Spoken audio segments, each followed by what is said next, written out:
The one thing that I would like to do is the other things. Come on, this is time, buddy. I got barbecue ribs and corn on the cob waiting for me when I get home. You might be here. I doubt it.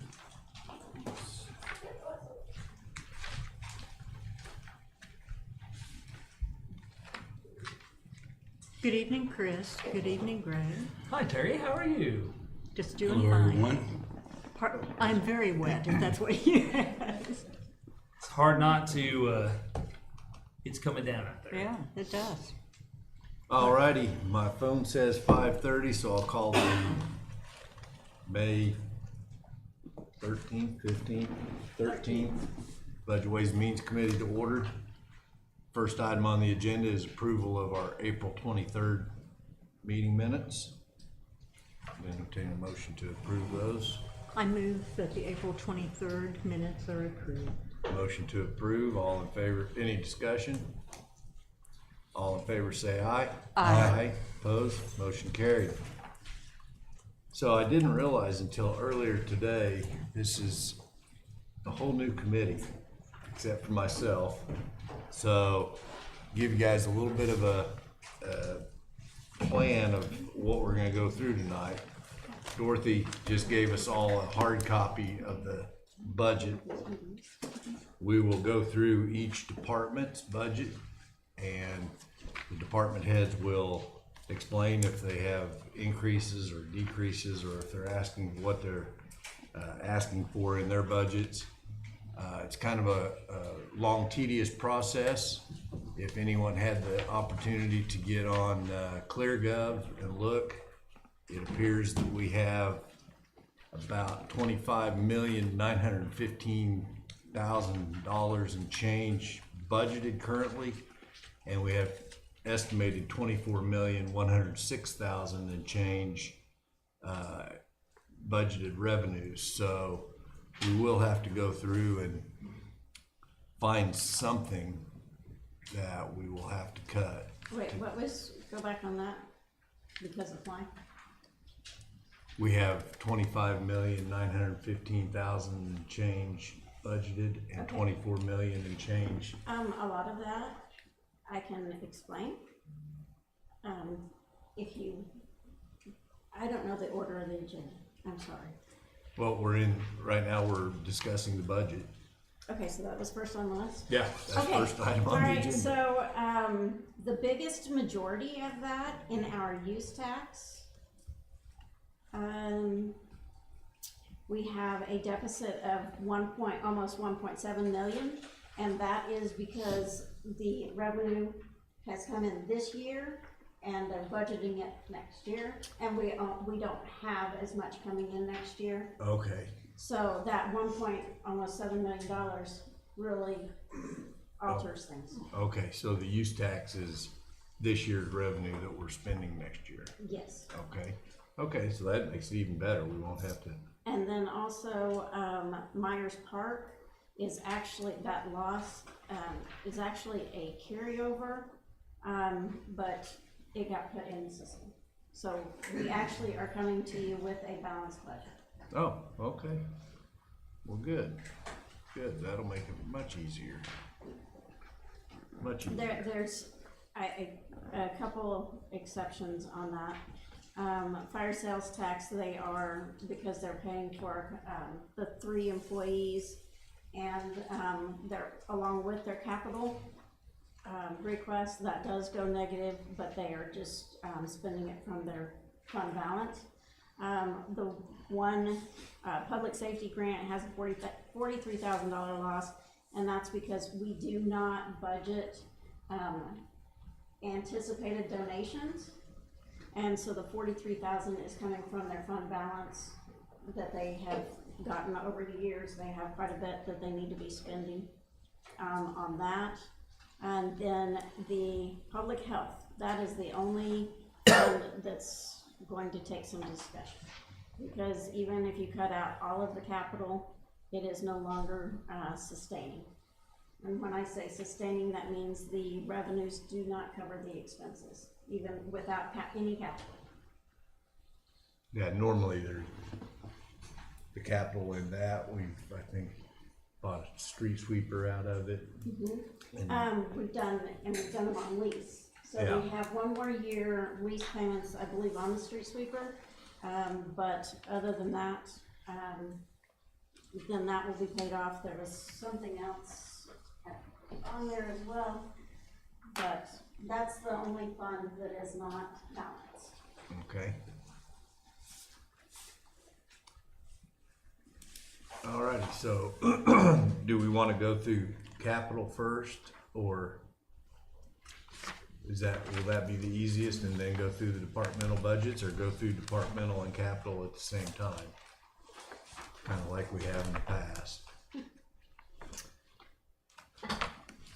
So I'll also explain to the new committee members, some of the departments. My apologies, it's on the printer still. Oh, okay. Some of the departments have multiple funds that they budget things out of. Right. Public Works has stormwater that they budget out of. Parks has parks and library. Yes, sir. And then the fire department has the fire sales tax. And so they'll budget capital items out of those funds, and then if they don't have enough in those funds to cover those items, then we look and see what can be put into the general fund. So we'll go through multiple funds, and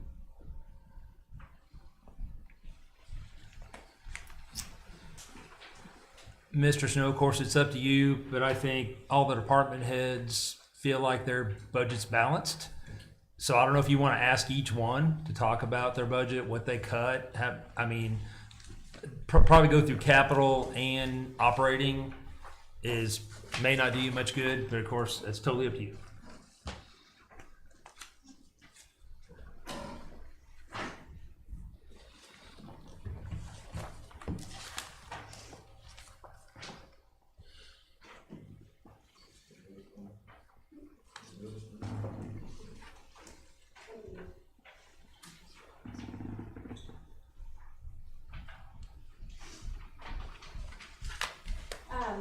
To go over a few things in our budget, the salary increases are the 2% step, which we do July 1, and the cost of living, which is based on the Midwest region, was the one that was approved by council, is 3.2%, which goes into effect January 1. Health insurance was increased 10% just in the budget. We normally don't have that much of an increase. It's just a placeholder in the budget. Good news, our work comp should go down next year. So that's one good thing. Across the board, I did put in a 30% increase in the regular, our property liability insurance. Sales tax revenues, we have not had a meeting to go over the revenues, so if you want to go over the revenues, okay. I'd be happy to do that. Sure, and that's page 1 on our packet here, so let's just go ahead.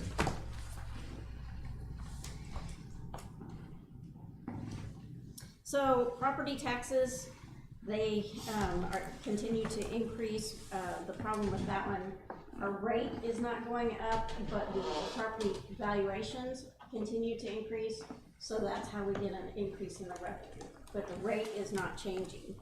The sales tax, I basically left it, so in the year that we're in right now, sales tax revenues, I increased them 13% to get them to where they actually come in.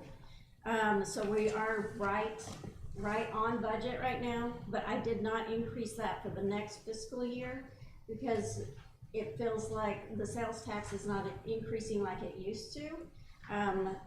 We are seeing more of an increase in the use tax revenues. So it's not, I didn't decrease, I just left it where it's anticipated to come in this year. And then I did increase the use tax revenues. Marijuana, Tracy, on this sheet, the far right side, is that current actual, and then you've got 24 projected and 25?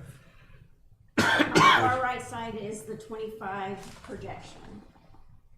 So like, Okay, so 24 approved, and then, 24 projected, where that is, means that's where we think we will be June 30th. okay, our headings are kind of offset a little bit, so I see now. So this was approved, 24 projected, and then 25. The far right column is what we're budgeting for next year. That is Okay. correct. Okay.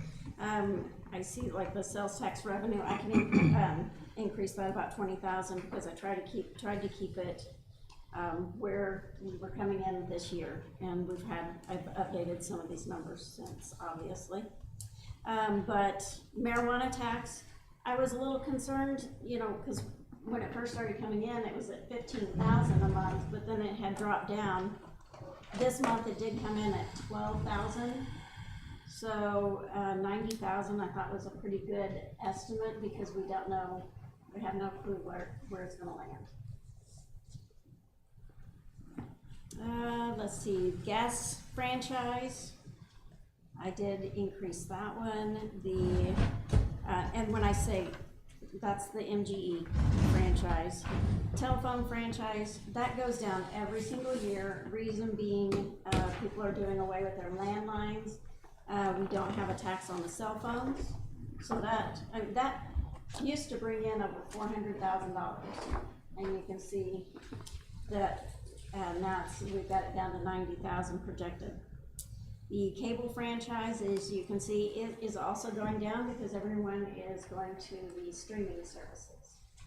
Have we gotten any report from the state legislature where they're at on that? Because there is legislation to tax those streaming services, but I wasn't sure if that is gonna pass, or I know that there's been quite a bit of debate whether We get it was even gonna make it frequent, to the final vote or not, and so. We get frequent pleas from MML to write our legislators or whatever. Does not seem that it's gonna pass this year. Okay. Sorry about that. No. Definitely ask questions as we go along. And to the new ones, if you don't understand anything, I'll do my best to explain it. Everything else, those are the big ones. The water and electric, the pilot, of course, that goes up each year. And if they increase their rates, it goes up. The emergency management grant, see that one did not. That one's good. Not the emergency management, our recycling center grant. It got cut in half this year. That's under the 121 though. That's under the public health fund. Our taxi grant, they're actually saying we may not get any more money the rest of this year and next year. We put $20,000 in. That's kind of hopeful, but they haven't even sent out their information for next year, have they? No, I called them because usually they open up the grant applications in spring. And so I called to see why they haven't been opened up yet. And he said that we were funded for 2 years and they wouldn't be opening up applications until September. So the award wouldn't be for months after that. They did bring us, and of course you remember Mr. Snow, but for everybody else, so we were at around 50% reimbursement for that, including usually free or almost free vehicles, two taxi vehicles. This year they did bring us a vehicle, but I can tell you that 15,000 is not even close to 50% reimbursement. So we may have to make a decision regarding that program in the future.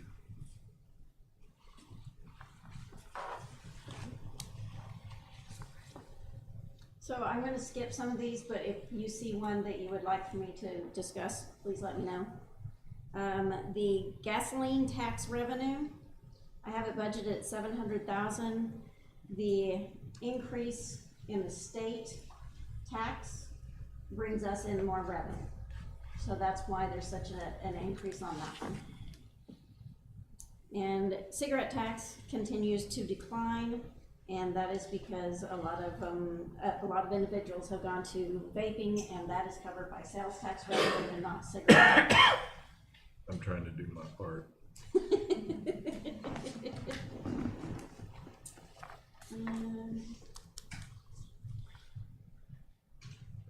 I'm trying to look for some that have like a big difference. So the water and electric dividend, that's our payment from them, the 1.4, Yes, because that is up, it looks like. yes. When they have a rate increase, it does increase the transfer.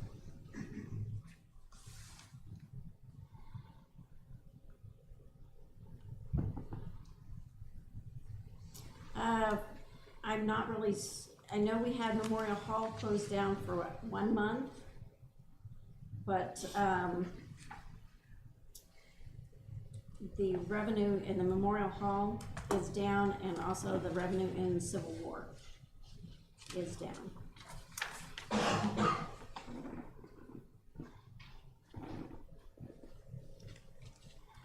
Everyone needs to remember we lost DOR out of Memorial Hall. That was a pretty good income stream.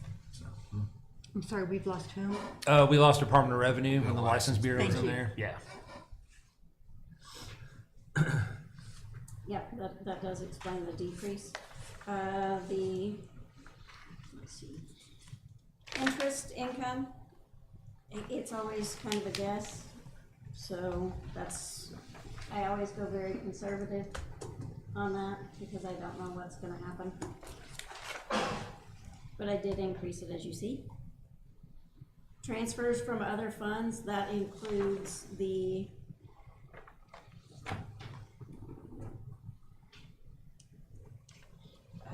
sorry, I was looking at something else. The transfer for the covering the 3 firemen, it is also a transfer from the capital improvements tax into the general to cover some of the capital. We can kind of budget it either way, but what we normally do is budget the public works projects in capital improvements, and then we transfer into general to cover some of the others. Is kind of how we do that. So Tracy, for the rest of the committee, so the transfer, the 3 firemen, Chief Huntley is currently paying the salaries for those 3 firemen out of the use tax that the fire department is getting. Fire sales tax, I'm sorry. Once the use tax comes back into the general fund, because the first 3 years of our use tax was divided up 40, 30, 30? 30.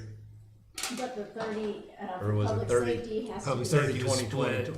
Yeah. 40, 30, 15, 15. Yeah. Technically, but yeah. So the first 3 years, when we passed that, we split that between the 4 departments, so that each department got a share of it at the end of in September of this year. That use tax will all go into general revenue, and so then it will be budgeted, and the 3 firemen will then be paid using those funds, not the fire sales tax. There are some other things that are also transferred. Tracy, what are some of the other things that we transfer? Actually, from the From fire sales tax, we transfer half of the sales tax revenue. And then, not the sales tax, yeah, the fire sales tax revenue, we transfer half of it over to cover expenses. And then just in the meantime, we're doing the 3 firemen, we have 1 more year on that. And then, so that's from the fire sales tax, $557,905. And then, Parks and Rec, the property tax, they have a property tax that we transfer into the general fund to cover the, Parks and Recreation expenses. And that was $277,500.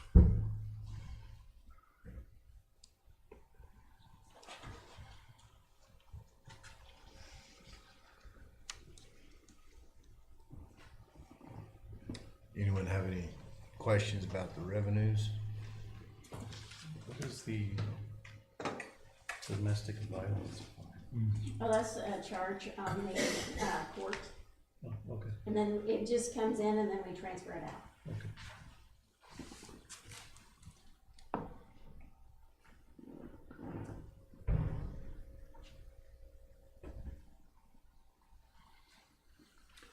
So we don't have a line item for now like the retail merchandise and retail sales of refreshments and stuff like that at the golf course. We don't have a, That would be in the golf fund. it is in the golf It fund? is in the golf fund. Okay, Mhm. And we actually, so we did add some Little League, we added a Little League department, and so there's some revenue on that. And, there's also so ours is, programming, the programming and classes, we added that revenue. so our Little League shows 0. Uh, And then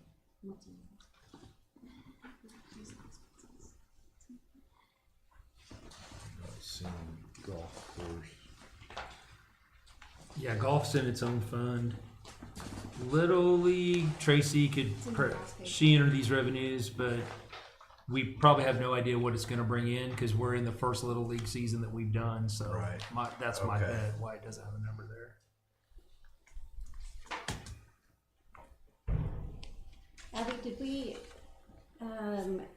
add in like for the registrations and everything? I thought we did. I thought so too, but I'm not seeing that it's showing up.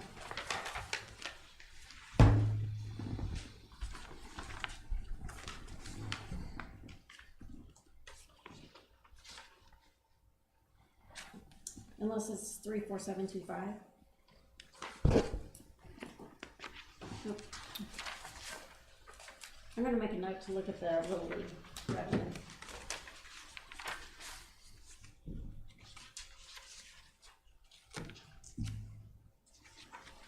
I can get a number for you, but, since we just started, we've only had our second week, so we just started that, so we're just not sure at the moment what the revenue will bring in. But it should, I mean, I should have a line item for that, and I should have something in there. So, I made a note to look at that one. Okay.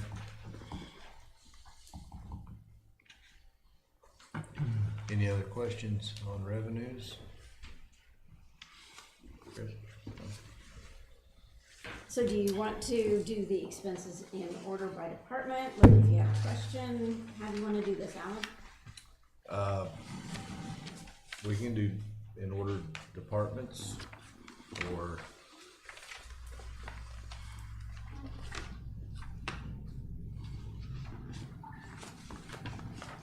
So start with general admin.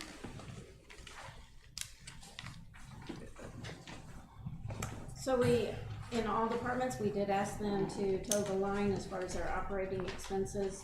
If they wanted to increase, say, vehicle maintenance, they had to take it from another line item.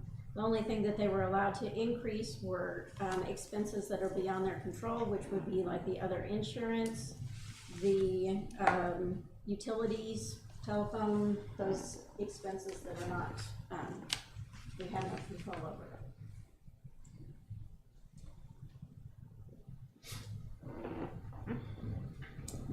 As I said, other insurance, that's our property liability insurance, and they were increased 30%. Maybe when we get the invoice, it won't be that high, but that was just an estimate. We did increase our property values.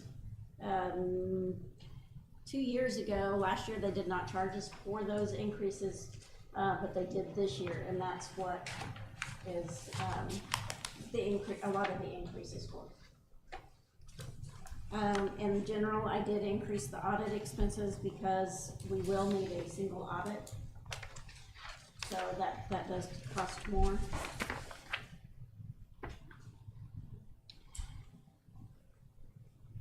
so Under the 312, economic development, That is actually under, CMA, so we'll get to that in a little bit. okay, it's under CMA, okay.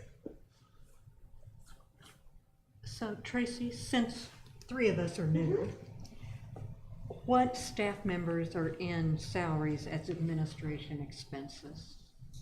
That would be the administrator, assistant city administrator, the staff downstairs would be it's also Dorothy, the, accounts payable, the city clerk. The court is in a different category, so they're not included in this. It would be all of the staff in this building, Okay, thank you. Minus the court. minus the court, Yeah. right, right. I appreciate it, thank you. Yeah, no problem.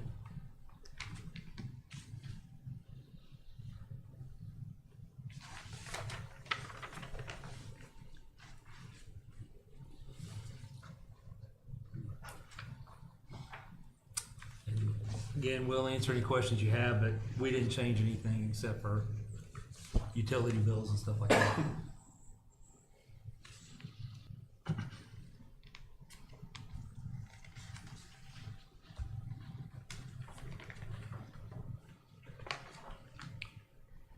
And also, IT is in its own, Michael's That is not correct. included in these salaries. Okay,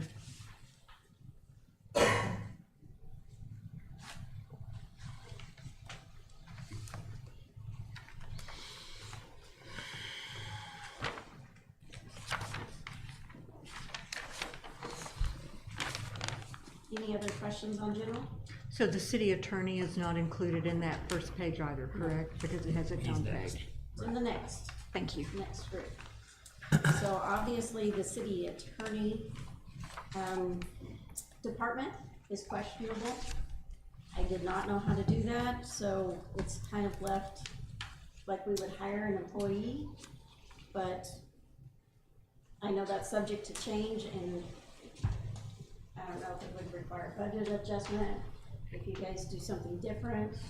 If you hire an employee according to our salary scale, then it wouldn't require an adjustment. It would require what, I'm sorry? It would not require an adjustment, Okay, but if we outsource, then it most likely will. okay, thank Well, it you. absolutely will, because we wouldn't be paying a salary, we would be paying on contract. I will update you all that we had 3 law firms respond to the RFP, and we are going through those and making sure they match up with the RFP. Like, we already know one of them is not interested in doing city court. And so we're evaluating them right now and just seeing how they turned out. Okay. What about just individual attorneys? We had 2 individual attorneys apply. That's probably all I should say.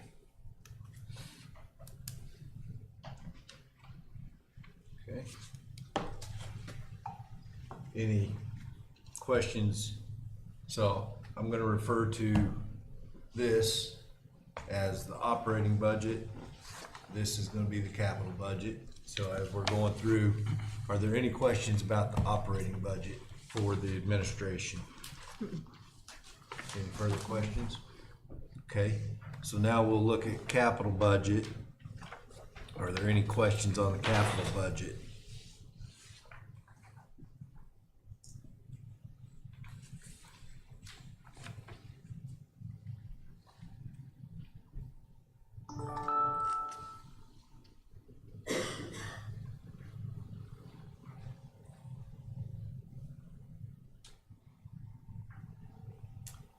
Mr. Snow, a difference from when we were in our budget hearing, we did move out the security system. That was one of the cuts we made to try to get everything balanced. Okay. And we did move out the HVAC replacement, another adjustment we made this morning. Okay.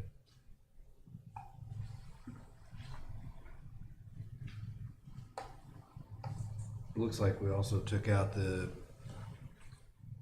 Miranda's digitized microfilm, or did we move it somewhere else? Under office expense. Oh, okay. It's Okay. not necessarily a capital, so we, with that, it's just we're gonna absorb that cost. Okay.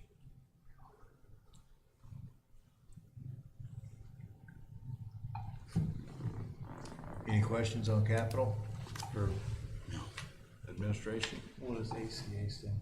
Assistant City Assistant City Administrator. Administrator.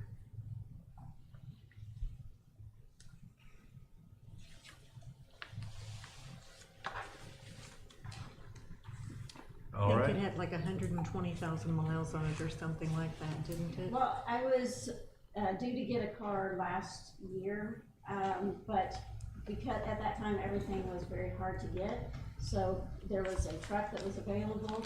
Sorry, I probably couldn't see over steering wheel in the truck, but, so Greg got the truck and then we just moved mine off another year. I took his vehicle.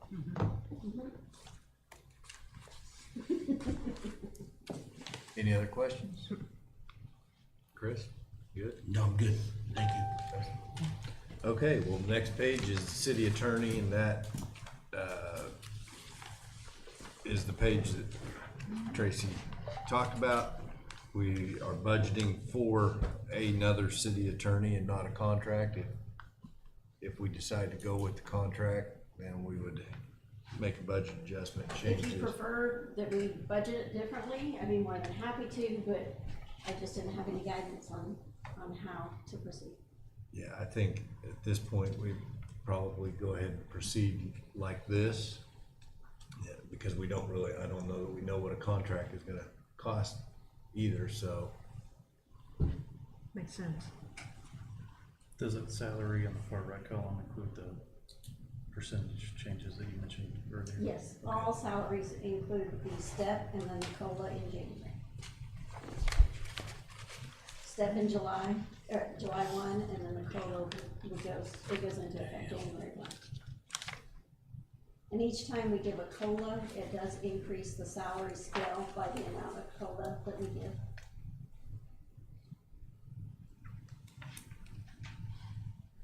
One thing I might note down here, that if we decide to go with a contract, the attorney's office expense, and library expense, and travel expense would also switch over to Absorbed in the contract. a contract that maybe could be higher than what just the salary is, so. Any questions about attorney expenses? I don't believe there's any capital in that, No, No, no cap. okay? Next is Public Works. Actually, we're gonna go, do you wanna go ahead with the PIO? Yeah, we can do that, that's fine. There's some pages that are out of order, so if you flip to the back.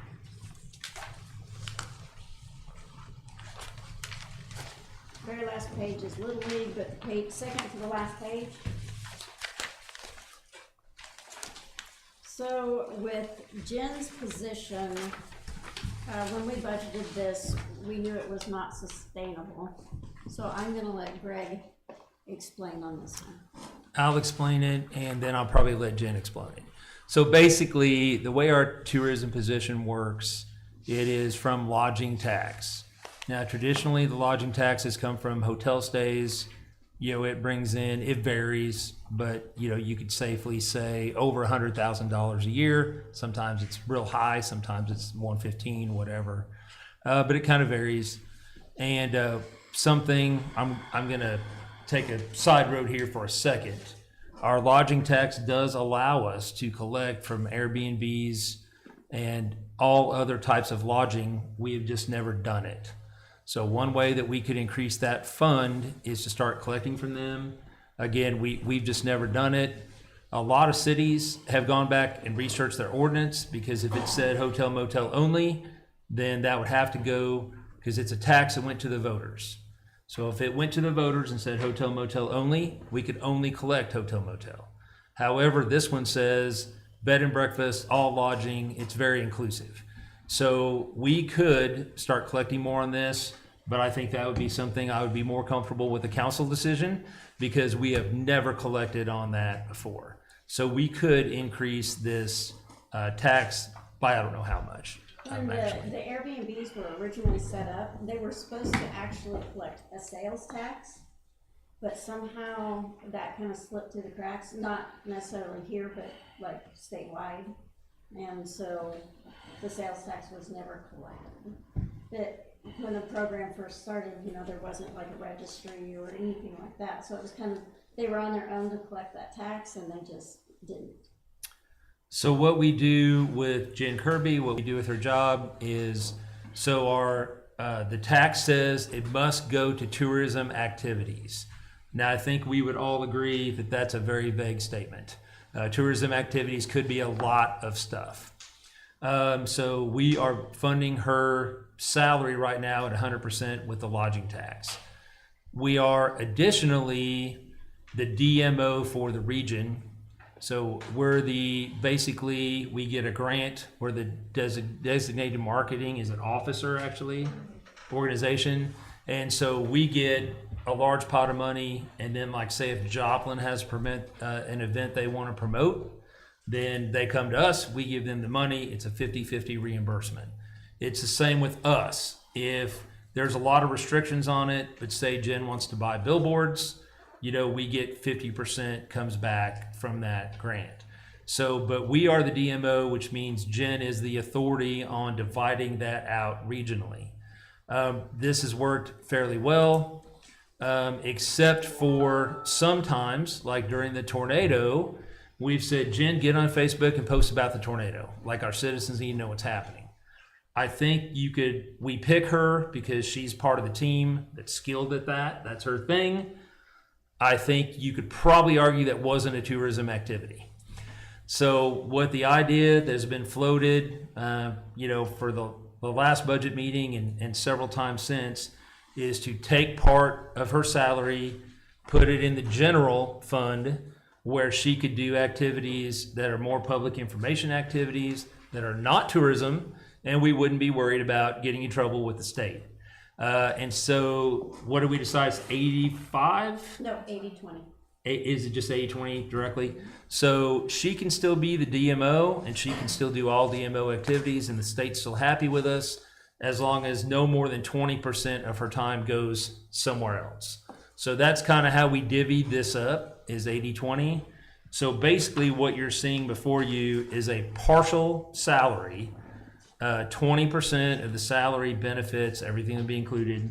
So what you're seeing is a partial salary to get us off the hook if Jen does stuff that is not directly tourism related.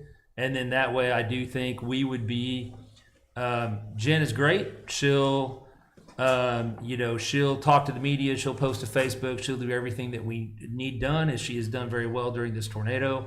But I just don't want to get us in a bind with the state, and so that's the reason for this change. Did I hit it all, Jen? You got anything else you want to add? Yeah, I think just in addition, so I think one of the things that we would all probably say is better communication is always needed. And so I think this, putting dedicated time to a PIO and civic engagement is very beneficial to us. Whether it's building a press release across the way, whether it's working with other departments, we've got marketing funds in different departments. So being able to strategize what that looks like from one seat, I think will be very beneficial to the community. So do you track how you use your time, Jen? Whether you use it on things such as posting things about the tornado or whatever compared to other I do. tasks? I wouldn't say that I track it like per the minute, but just like the different activities that I'm doing, I capture those. The Okay. projects I'm working on, my meeting would, kind of what it would fall into. Okay, thank you. Yeah. So what would in the line item for advertising be for the public information advertising? And again, I'll let Jen answer that, but I'll just briefly say there's a lot of advertising the DMO doesn't cover. There are things that unless they're done by a certain firm or a certain way, or even like one of the weird things is production costs are not covered. They'll put up for the advertising, but not the production cost.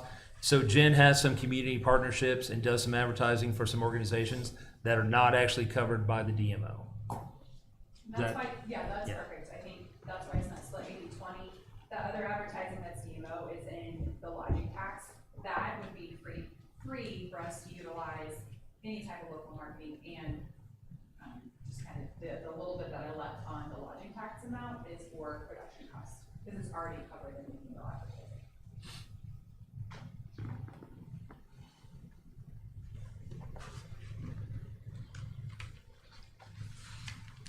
Any questions? I'm good. What's next, Teresa? You want to go back to Public Works, guys, or, okay.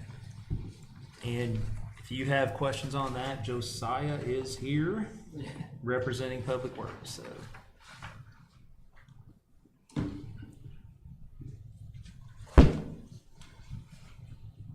Again, there's no net increase in their operational other than things they had no control over.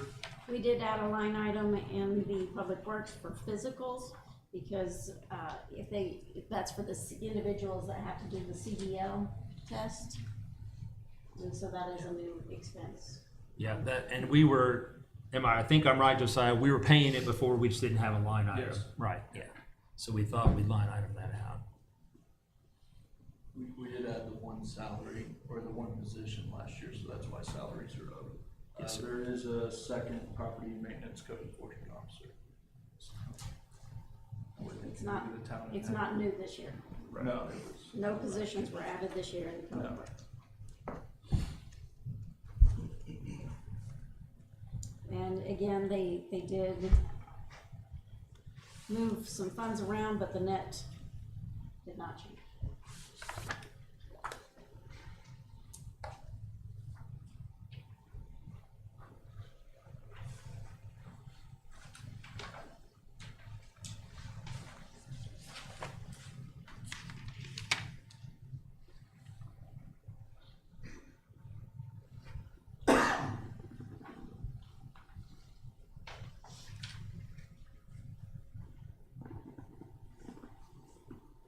Okay. Any questions on Public Works operating? We'll go to capital.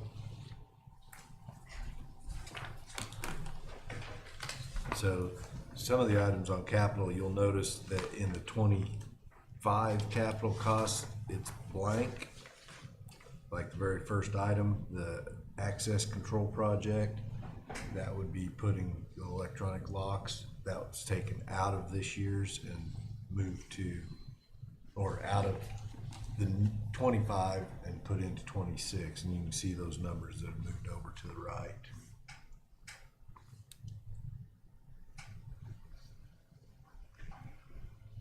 Sidewalk transition plan is part of the ADA compliance that we're trying to figure out what all sidewalks have to be compliant. The bridge maintenance, it is a requirement that we leave that in there each year.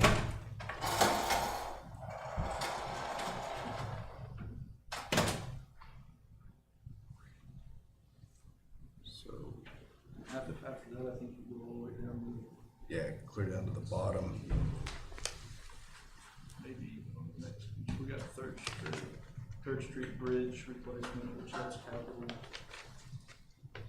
Those are in another fund, but, That's another fund. yeah, we'll get to those. Okay, sorry. No, it's all good. This morning, Josiah and Zeb gave up their access control project, as you noted. It got put off, but everything else is pretty much as the budget hearing where we talked. So a couple years ago, we made a list of those types of items and we revisited at mid-year in December and saw what we could put, possibly revenues came in higher than expected, and we talked about some things. I think that would be one that, I think if we keep a list or make note of those things, I would like to revisit that in December, because I do believe that's an important project that we need to get done down there.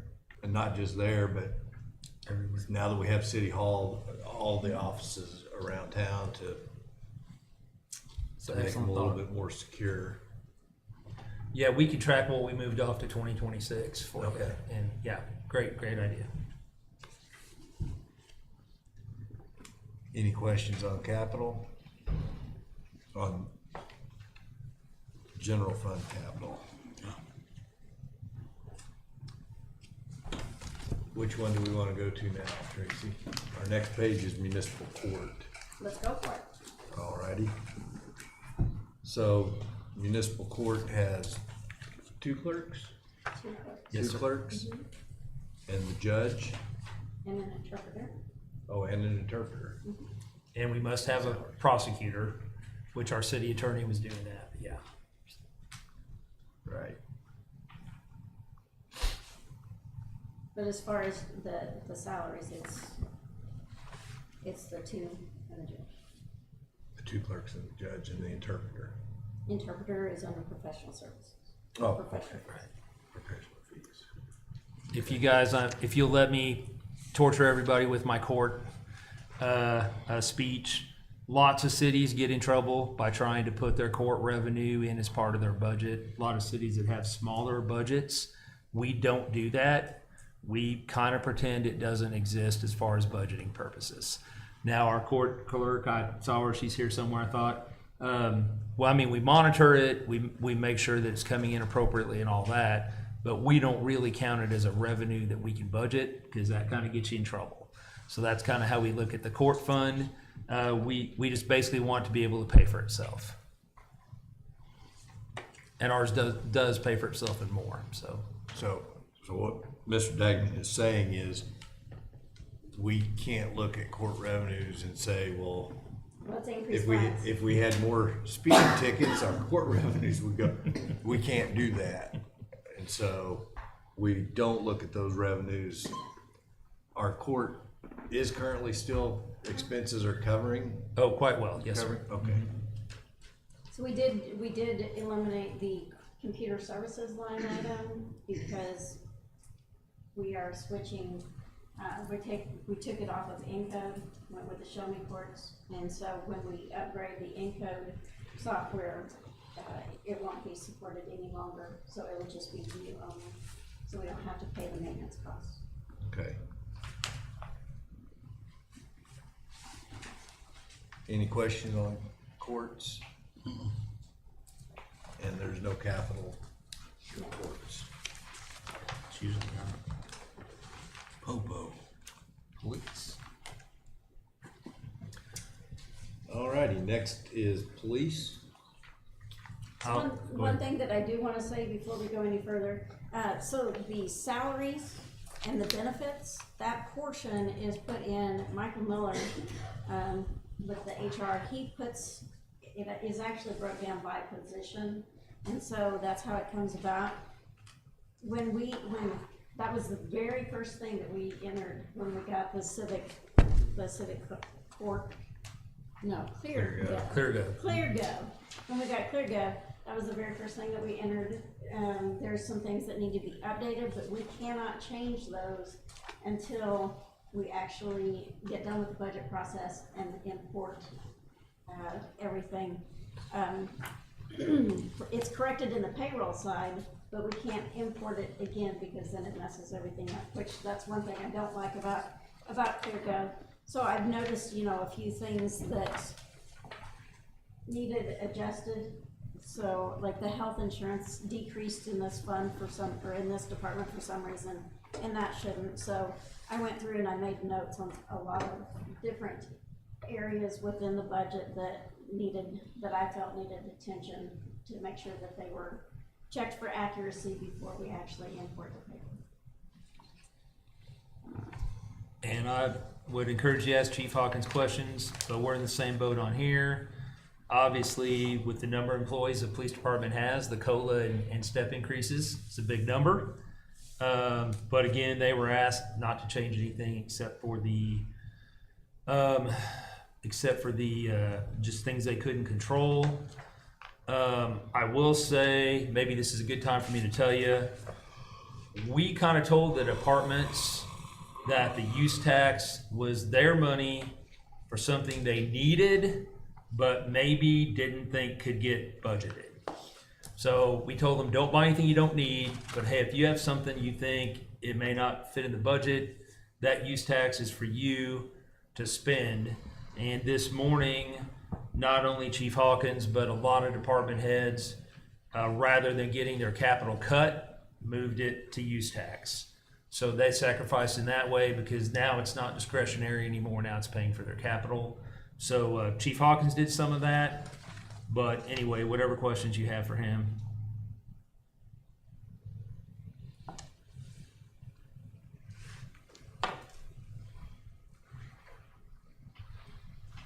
The reason the telephone increased so much is the addition of the MDTs. Right. So they have to have the internet on those as well.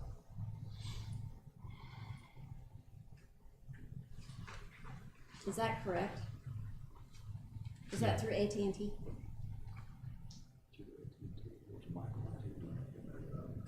Because why wouldn't it increase your internet line item instead of your telephone? They're US Cellular cards, aren't they? They're US Cellular. Okay, there you go. So that's tough. I don't mean to sound silly, but could somebody explain to me what that is? It's a mobile data terminal. It's the computer in the car. Okay. Y'all was just using big words there, and I'm not the big word guy. Well, actually, they tried to make it smaller, make it easier to say, but it confuses everyone. Well, yeah, I was confused with the little part. And just But it makes sense, yes.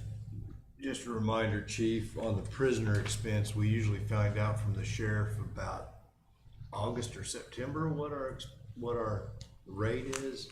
And so the number we have in here now is just a placeholder, more or less, for next year. We've kind of gone away from the contract then to just do a flat rate.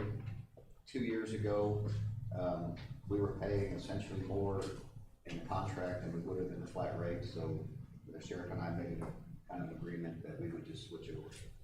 But don't we usually find out like in August or September what that new rate will be for next year? Cause it's not, it goes up some each year, doesn't it? Oh, I see what you're saying now, I misunderstood. I mean, it's not a contract, but it's just Right, it's what they charge per day or whatever, yeah. Don't we find out about August or September what that'll be? So, Yeah, unless it's changed, Should he's be a close, year but- behind, so he yeah. usually tells us what the previous year, yeah. how many days or whatever. Is that still, am I right? Yeah. Okay.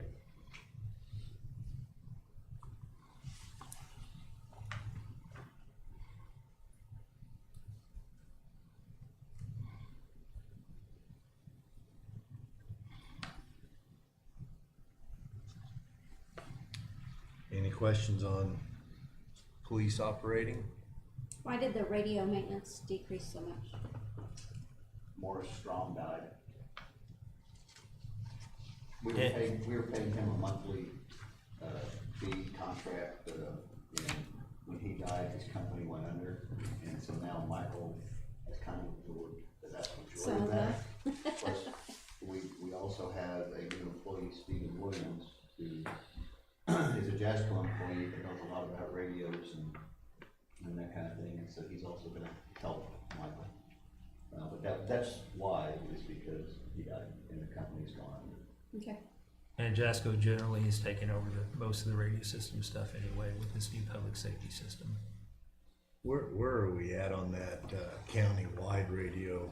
Have we got any more direction from that? Because, I mean, Well, they're getting ready to have a groundbreaking in Sircoxie later this week for the tower that's going up there. So it is still moving forward, but there's 2 towers, one in Sircoxie and one on 43 that have to be built. There's still a long way to go. so Last we're- they told me was they were hoping the first of the year that we could get on the most one, but that was probably 2 months ago. I don't think the Sircoxie ground and towers is moving as fast as they wanted to, so. The way, if you contract with Motorola, the way it works is they start nothing till the towers are up and functional. So if you're delayed in that it's kind of brilliant on their part, because if you're delayed on that project, which that usually has the most delays, then they put off their part.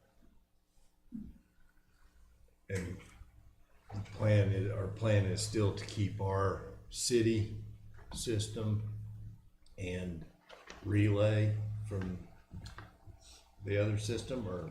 Well, only public safety can be on, I said MoDOT, I meant MoSWIN. Only public safety can be on MoSWIN, so we're gonna have to keep the other system up for everybody else anyway. But I think you guys can talk on MoSWIN right now, right? All of our officers have a Moshwin or Motorola radio handheld. The one that the system gets up and running will have the in-car. We still currently have the Kenwoods in all the cars, but it's almost, unless I'm trying to talk to, like, you know, the bus barn or something like that, we can receive dispatch over the Kenwoods. We cannot transmit over the Kenwoods unless we're talking to, again, like, I think you still have, you have the Kenwoods, don't you? Some of the other departments do, non-public safety. So yes, we are currently operating on the Motorola's or the MoSWIN system. It's a Motorola radio operating the MoSWIN system, is how it works. And all the officers do have just a handheld, which is actually pretty sufficient because more times than not. Okay. Any questions on police operating? So we'll go to police capital. And we've got a Dogs have been fed, I'm gonna give you one. So I just Okay. got the invoice from NPR for insurance renewals, Okay, I just wanna and let you know. I figured it up. I'll be home In the late. budget, I budgeted 226,300, Go ahead and eat if you want. and our invoice is 225,885. So, I think we're pretty good. Yeah. Sorry. That's pretty close. On police capital, I think you moved it all to use tax, didn't you? I moved everything from capital to use tax, every bit of it. Okay, so the taxi van replacement is in use tax now? No, No, but that's a tax separate Oh, budget. department. that's taxi, okay.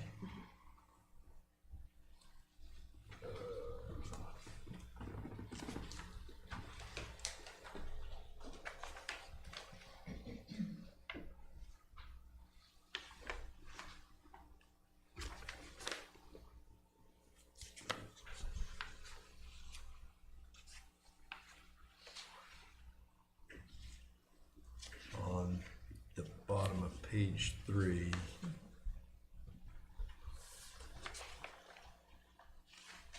Vehicle replacement. Outfitting, That all got moved to use tax. yeah.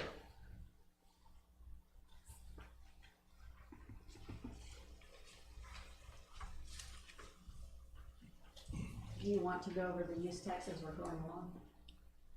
We might as well, Okay. by department. I mean, ours is showing that the vehicle project and the outfitting are use tax, but all the others are still showing use tax on it next to them. Bottom of page 3. The 165 line item is use tax. Oh, it is? Yeah. Okay. Okay. I just, in the text, it says use tax next to them, but the others don't have that. Anything that is coded, the first 3 digits, 165, that is our use tax. Okay.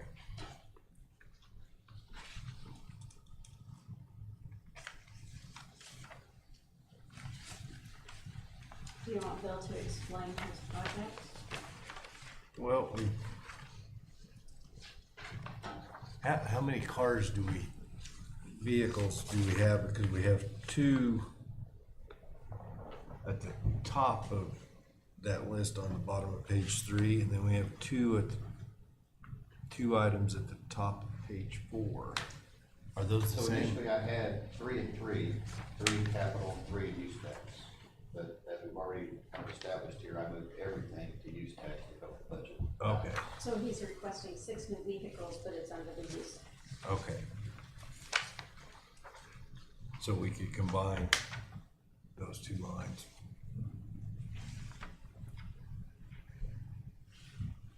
Is that all? just for the police capital, all right here? Yes. Tax. Okay. Any questions? I'm good. Don't be afraid to speak up, because it's a lot easier to talk about things now or fix things now. Even if you don't agree with something, it's okay to say so. Now's the time. It really is. I'm good. Okay. Me too. So the next page is the taxi. And Chief, just for the new members on the committee, the taxi ridership, is it still Innovative Industries and the Senior Center, your two biggest clients for the taxi? Yes. About what percentage of,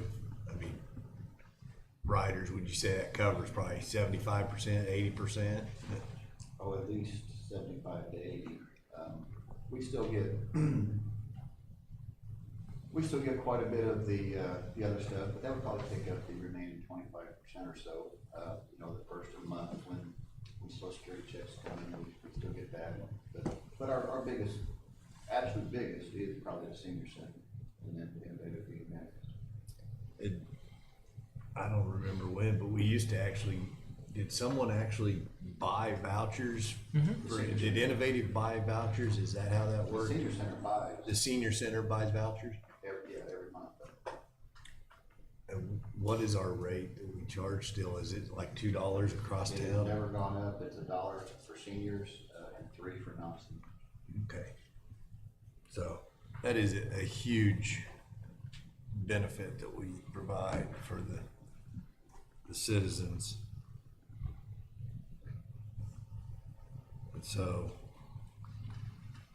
you said this year we're not getting any state, We can't guarantee it. We we don't know.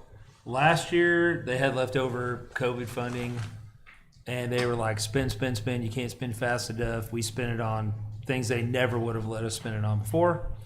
This year, Dorothy's the one that interfaces with MoDOT on the taxi.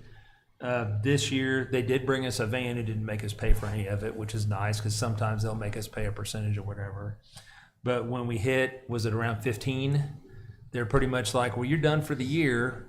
Well, you can see the taxi budget. They would, in the past, supplement 50%. So we're a long way from 50%.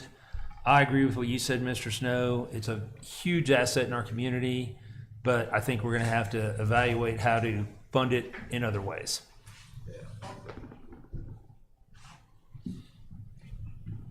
That was our funding for 2 years, we didn't know it though. Oh yeah, could be our funding for 2 years. Yeah. Any questions on the taxi expenses operating? No. I'm fine.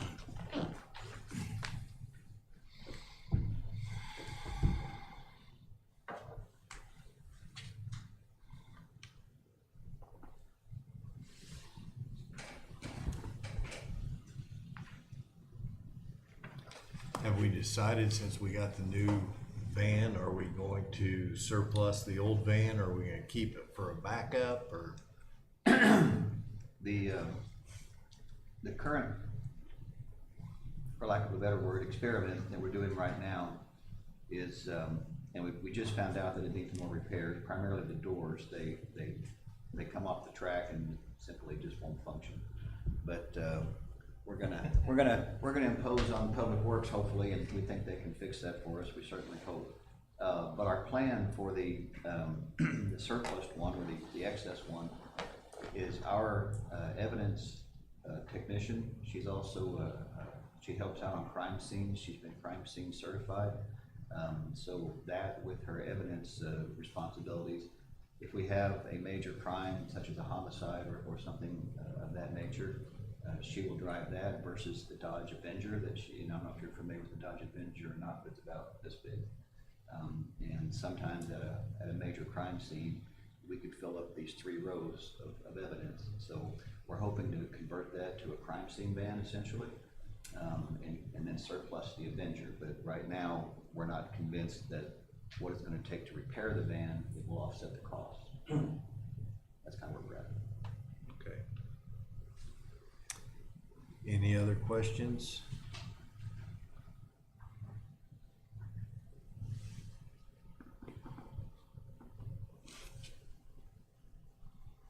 All right, move on. Chief Huntley, fire and emergency management. Correct. So the salaries in the fire department do include adding one more position. So he has increased, the uniform allowance and those line items to reflect adding an additional fireman. If you wanna talk about that? Yeah, so with the addition of one, let's see. So we get our yearly physical, so I've added in for that, so our physical will have went up just a hair from last year. Uniforms, to outfit the new firemen, I've added $500 for that. I think those are the two things. I know that I added, I think it was very minimal, I wanna say it was $60-some just for that individual for our vector solutions or target solutions, whatever it's called in there. And basically all that is that tracks all their state certs, because we have to turn all that stuff in, how many hours they have of driving and all that stuff. So that's the program we use to keep track of all of our employees and all things that we go through the year. So adding one person costs us like $60 for that. So very minimal in as far as for overall general functioning for one employee. So one thing for the new members of the committee, when Chief took over, we had just recently opened Station 2, and Chief determined that we needed to increase staff to be able to man Station 2. Thought we could do it with 3, but now we're finding out that we really need a 4th person. I can elaborate on that if you'd like me to. Sure, if you would, So Chief. basically, when we go somewhere, our protocols are no one can enter a structure or even really begin cutting up a car without a partner. So when we're out that far out south, if our guys go out south to a structure fire and let's just say we've got a boy inside, if they follow the rules, and they only show up with 3 guys, we have to have somebody in charge, which is outside. We have to have somebody that's at the truck pumping truck to make sure that the truck's functioning while those guys are inside. That leaves one person to go inside. So we're unable to do our jobs in that kind of a situation because we only have 3 guys on scene. So we're standing around waiting, or it's putting those guys in a terrible position to say, I'm not gonna follow the rules and I'm just gonna go. So our ultimate goal is to have 4 guys at each station every single day, and I think if we have that, then we can function at the bare minimum as far as everything that we show up to. Thanks, Chief. So any questions on fire expense, operating? Catherine, I'm sorry, Alan. So we do have a 5-year personnel, it's like capital, but it's 5-year personnel plan. And this is the only person we've added out of the general fund. When we get to golf, you'll see we've added an employee out of the golf fund. But following the plan, this is the only person that we added out of the general fund, is the fireman. And then the plan will be to add 1 more next year? The year after. And then the If year would after get us that? to 9, and then I promise you, I'll keep my mouth shut. All right. So yeah, so this is a 3-year plan to increase that staffing. Any questions? So now we go to the fun part, fire capital, which is, Think it's all moved to use tax 2, is that right, Chief? The only thing I think we did leave was the $6,000 for the storage container. I spoke to a few different companies on that. Basically $6,000 again get us a storage container, which will go out of Station 2. That was in the original plan when Station Two, was erected, was put a shed of some sort of storage out there for our mowers, our weed eaters, all of our extra tools. We have we're starting to get a lot of clutter out there that doesn't need to be there, and it's definitely needed for getting that stuff off of our engine room floors and getting them stowed away in other places, so we can use that for emergency vehicles and cleanliness.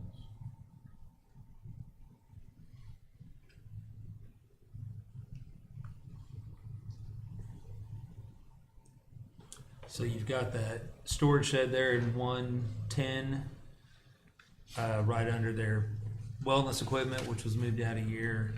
And then for the rest of it, you'll have to go back to 165 to see what Ryan moved to use tax.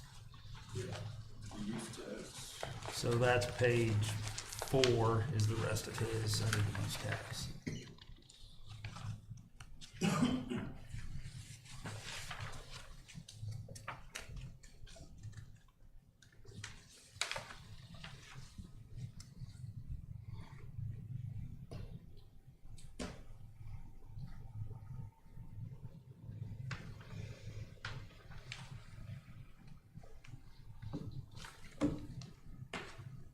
If you see the garage doors, we have had trouble from day one with our garage doors. So what I've done with that, the use tax has been a blessing. Instead of taking that out of our general fund, equipment maintenance or housing maintenance, I've just decided to put $5,000 in there, and as those break, let's just replace them completely. We've had a reputable company come out, and they have fixed one door completely. We've had zero problems with it over the last 2 years. So my thought is, instead of just band-aiding them, let's use that use tax and let's get them fixed right Makes sense. and just get over with it. Yeah.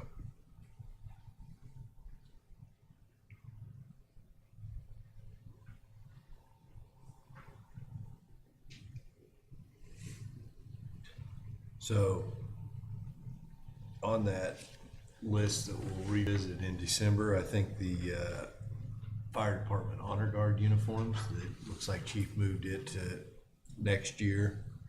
I'd like to revisit that also if we could in December. And that's one of those wish list things. I mean, if there's more needs, then we can move that in the future, but I just think it would be, the police department started doing it, and it's pretty neat deal for our community. I And for the agree. surrounding communities as well. That's use tax, it can be moved up to 25.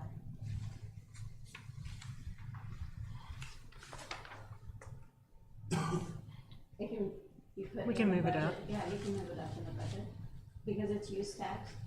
So, I mean, all of the use tax that they can spend will be collected by November.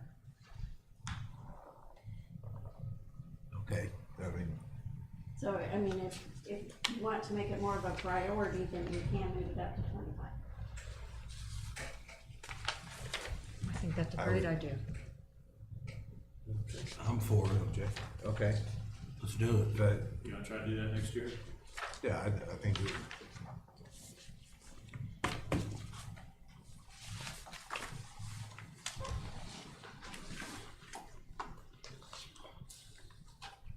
because you talked a little bit about that, Chief. That's kind of an honor guard, not only for events here in town, but also going to fallen firefighters in other Yep.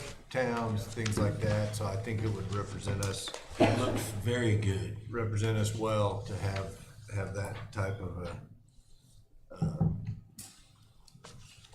Yeah, Group. I agree. so.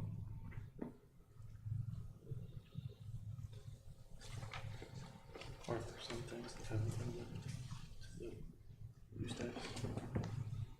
Like hose replacement. So no, all of those are.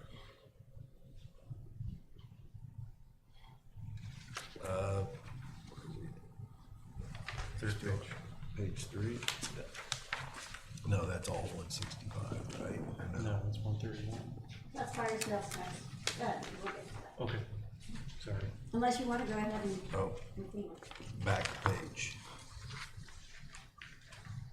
Going fire sales tax. Yeah. So yeah, 131. Yeah. So yeah, I can make this real brief. Everything on here is basically what we do every single year. Replacement of fire hose. That number there, we don't spend $4,500 every year. We do hose testing once a year, and as hose fails, we replace them. So sometimes it's 2,500, sometimes it's 4,000. Just depends on what's been run that year. The 122,000, that's for the new engine that we bought in 21, or yes, in 21. We have in 25, we have one more big payment of 122,000, and then it could be cut in half in 26. SCBA's, that's what we wear on our backs whenever we go into a house fire. Those age, those go bad, so as we, every year that passes, we just replace 2, usually is what we need, and that keeps us updated. We just kind of make a rotation. We take 2 out of service that are old, and we put 2 new ones in. And we've done that since I can remember. PPE is exactly the same way. That's our bunker gear. 5 to 7 years for what the guys put that gear through. It's time for them to be changed. They're ripped, they're worn out. So we try to buy 2 or 3 pairs for people that have the oldest gear or the most torn up gear and replace that. So we always have good looking and quality gear. And then the 94 engine that's supposed to have been here, we'll start making payments on that. That's going to be approximately $166,000. And that was supposed to be here this month. And I talked to them last week, and they're still hoping it'll be here this month. So we'll see. Yeah. I've got it down. And that's an engine, right? Yeah, Not a that's tanker. a 24 engine, 2024 engine, and it will replace our 1994 engine. One thing I will state that I think needs to be talked about, probably start public safety for that. Replacing our ladder truck, I have that down for 27. The thing about that is I've talked to some truck companies. You're looking at 600 to 800 days for production. So what they've told me is what they're doing is they're just writing up contracts with the city and saying, hey, let's start this at 24, 25. And we budget that for 600 to 800 days out. And they start production, we basically give them our word, this is the truck we want. If you can produce this truck, we'll pay you the money. So it's probably something we need to start 2 years in advance for budget increases. Yeah, so So that's something we can talk about in public safety in a few months or something, and kind of come to an agreement on what we need to do with that.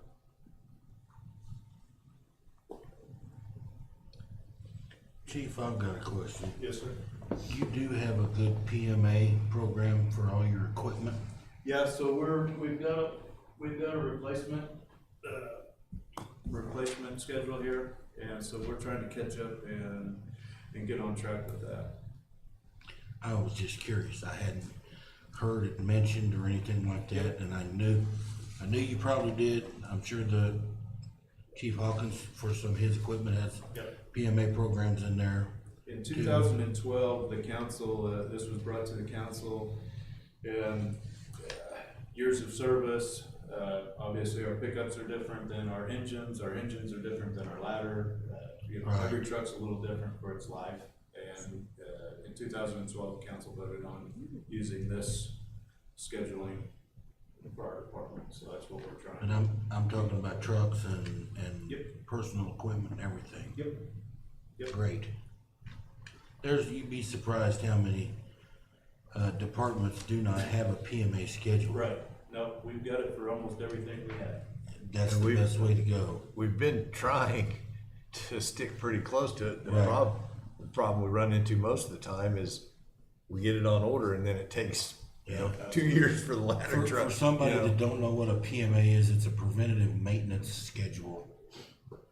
And I'm sorry if No, but it just, when I was in the service, I dealt with a lot of fire equipment. But on board ship, it's different than what you have here because there's no fire engines out there. Everything is all personal. And, it can really put you in a bind if something goes wrong when you're in the middle of a fire. And, Yeah, all of our trucks are scheduled, I wanna say September. We have a professional company come in and we've got records of all that. Everything gets serviced 100% once a year. fantastic. Yeah, We want you guys to stay safe. appreciate that.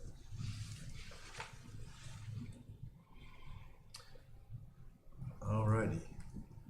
Is there anything else in fire? Next we go to emergency management, or am I missing?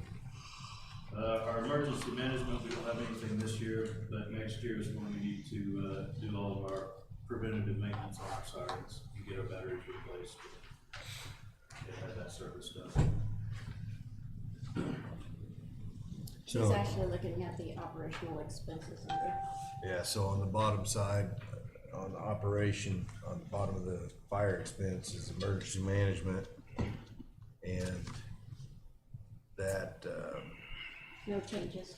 no changes, but that covers Chief Huntley and then part of Morgan. Well, it covers, yeah, myself, deputy chief, and then our administrative assistants. They give us a certain percentage of our wages to, log all the hours that we spend going to emergency management stuff, meetings and participating in all of that. They, give us a percentage of all of our preventative maintenance on our generators, because that is our EOC at Station 1. And that's through our. Any questions on emergency management? It's pretty small and it's just one of those things we have to have.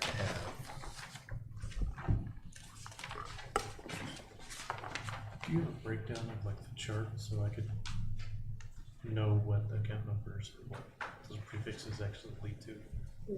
No, but I'll get it for you. Okay, not now, just out of curiosity. Yeah, I can get that for you. Okay.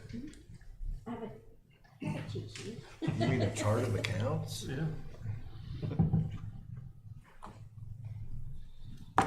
Okay, spoken like a true accountant. Street department expenses, is that next?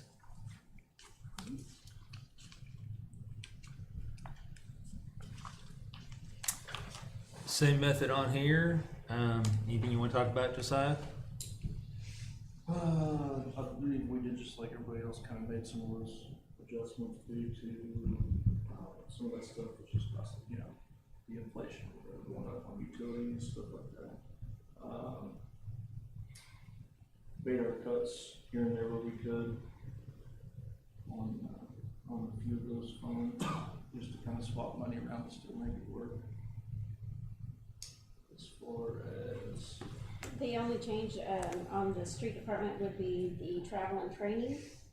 We did put $2,000 in there this year, and that is for the cost for the CDL testing. I'm sorry for the cost of, CDL thank you. for a class. yeah, they have to go through a course now, a training course, in order to even be eligible to get the CDL now. And Makes sense, thank you. It's tough enough finding people to come work, so by us doing that, putting them through that school, it's at least is an incentive to come work for us. Sure, thank you. So, Tracy, we got miscellaneous city improvements and then capital outlay. What, remind me what falls in the miscellaneous city improvements? Stuff like papers. Miscellaneous street repairs. Yeah. Okay, ours just says city improvement. That's the paving contract. Basically, anything and everything to do with fixing the streets, whether it be concrete, asphalt, steel plates for repouring over stormwater ditches or anything like that. I mean, a lot of that stuff's just a very broad, anything to fix the streets, so.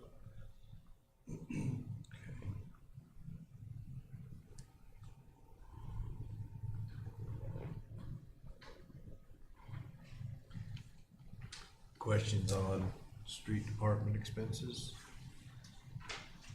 I do wanna say though that, very proud of our street department. Over the last, what is it, 3 tornadoes now? They've been busting their hog. Really, really impressed. Appreciate it. Well, and unfortunately, they get blamed for all the holes that are dug in all the streets around That is town. true. And it's not them digging the holes. Oh, I absolutely, I know. Because my street, I can tell you for a fact, my street has been dug up 4 times since December, Yeah, well, and they still digging on it. yeah. The gas company, It's wreaking havoc through our town, I know that. It is bad. It's tough. and I'm assuming they're still saying 27 to be complete. So I am Yeah, working right. with, I'm working with our engineer that's coordinating with Spire Engineers right now. And I'm hoping to get a, kind of a completion percentage of where we're at this point through this project. I'm hoping to get that back soon, so I'll have some information, at least to share with the general public, to kind of let them know where we're at. So didn't they originally say it was gonna be until 27? 29. Oh, 29. Yeah, 29. So, which I believe they are ahead of pace. I mean, with this many crews that came in, they've really tried, and it's a blessing and a curse. Yes, we might get done a little quicker, but we're still thinking long-term in years, and it's just tough to work around too, as far as like which streets. You don't know what street to go down. Yeah, I mean, we can overlay a brand new street and they're right back in here, tearing it back up, and it's hard to, some of it's preventable and some of it they can't prevent, so. Yeah, It's a daily work with them. yeah. At least it is getting better communication with them. I mean, there for a Yes. while, they didn't tell you guys anything. They just It was started rough, digging. and I know we had a lot of issues with, them reaching out to Jasco like they should on roadblocks and stuff, and we've started to straighten that out some. They did just recently switch, I know we're getting off subject, not talking budget so much, but they did recently just switch their, traffic control coordinator. Actually was trying to do 2 different jobs and run the camera crew too. He is now just over the camera crew, and they're bringing a new individual to do nothing but traffic control. So we should see a little bit of difference on how they're managing that. Yeah. So no questions, no other questions on street department expenses? So we'll go over to capital. And I don't know if we wanna just go through all the capital, stormwater and everything while we're on the street department, or, It's up to you. I mean, because it, the operating. Around a lot, yeah. Yeah, so there's a lot of stuff that's under capital for public works, let's just say that. So we'll just go through all of public works. Top of page 1, we've already talked about The public works capital, so then we can move down to street department capital, which is the 110-43100 800. so the mulching machine, about That is just correct. a little bit lower than halfway down.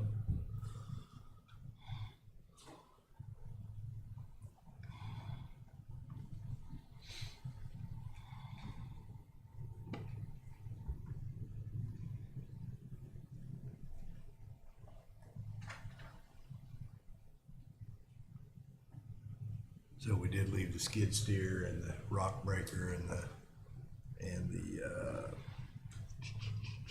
skid steer and the rock breaker. Air compressor is. I know. Air compressor, yeah. The jackhammer or whatever the air compressor. Yeah.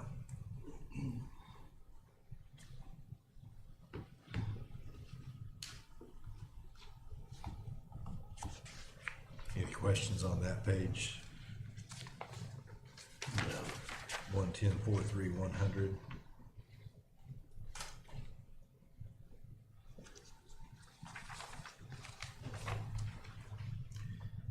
So now we go to page 2, 47120.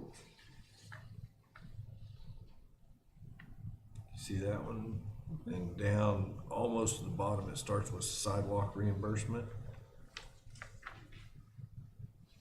So we put that back in this year. It's a reimbursement for any citizen that wants to replace their sidewalk in front of their house, because the sidewalks are the property owner's responsibility.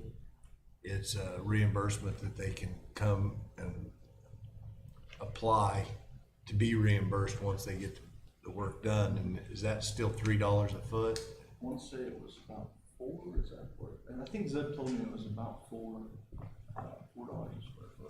Three something, yeah, 3 something. foot. I know that program has been utilized pretty well over the last few years. Last year, we ended up not being able to put it in.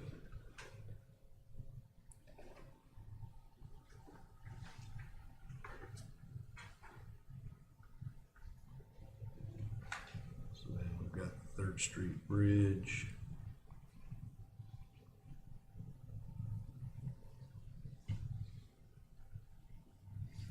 Any questions on those? No, sir. Next is the 121, 44110, which is right below where we just were.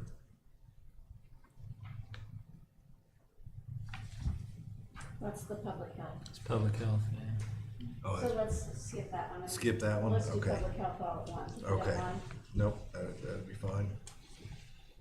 Down at the very bottom, we've got that must be stormwater. 128, 49500. 128 is the park stormwater. Yeah. So, So park stormwater does have some, obviously some parks, and some, of the box culverts. They kind of share. There's not a designated amount. There's not like a split, not 50-50 or anything like that. It has been mainly used for the stormwater projects in the past. Those years when we had some left over, we started adding some more of the park capital into that to help fund. And Josiah may want to mention more about it, but we had a couple of box culverts collapse. A lot of them were built many, many years ago. And so you can see here an effort to replace all the box culverts right now. This is gonna help our flooding issues. I think it's just one first step to kind of, in preparation to widen some of these stormwater ditches, for future. It makes it a lot easier to tie in the future projects to these once they're completed, instead of redoing these box culverts after the fact.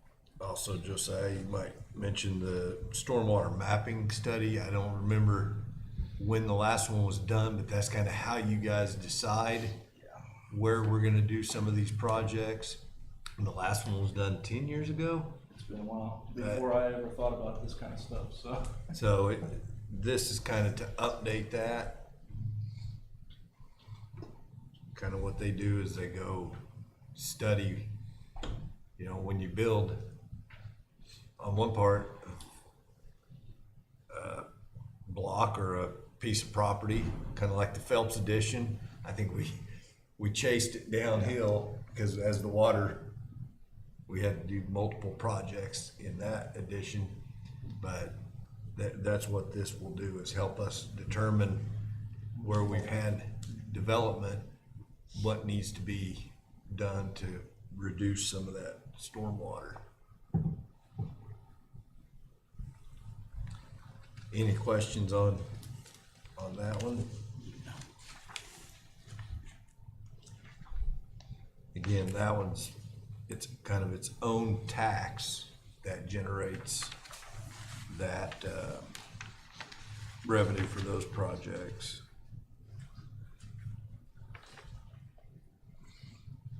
So next would be 161, 43150.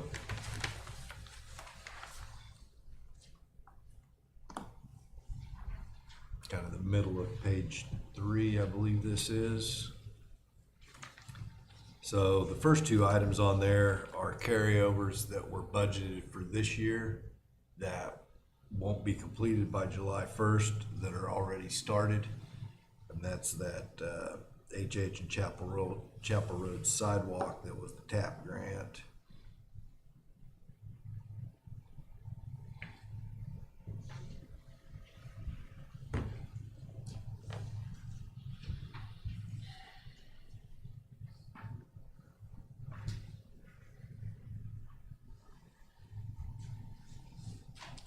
Man, where did, I guess all those other projects are all moved out further than North Garrison Bridges and all that is in there, but High Street, Oak Street.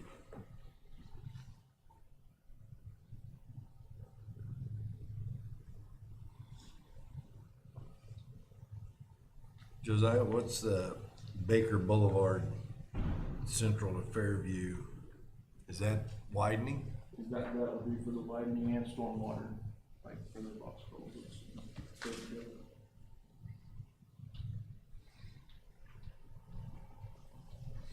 But that's out next year. Then next, the 163, any questions on that section? Next is 163-49500. It's Myers Park, That's, and that's oh, actually a carryover project. yeah, that is a carryover project. Where are we at next? 165-43100, that would be use tax. That is correct. Okay.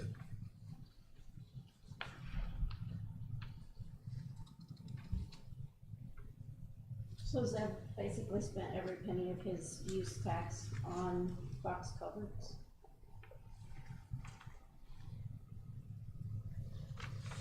And I didn't realize how big that one was on West Chestnut until I went by it the other day.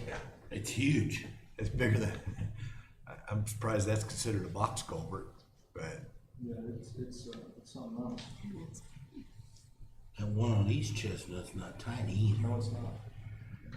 It's nearly as big. Yeah. You could lose a car in it. any questions on that one, on the use tax? No.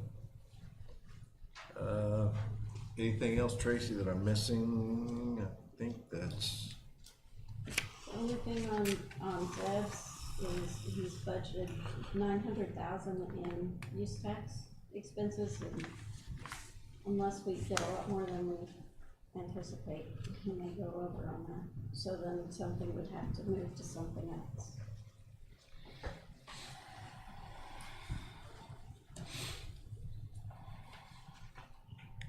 So he's got 900,000, and as But- of right now, it's anticipated at 2.3 million, so 30%. But the 690,000. the 550 on that carryover, right? Mm-hmm. So that would drop it down to No. 4. No, I'm talking overall. Use tax for Oh, the time frame would be 2.3 million. okay. Wait a minute. Can't be right.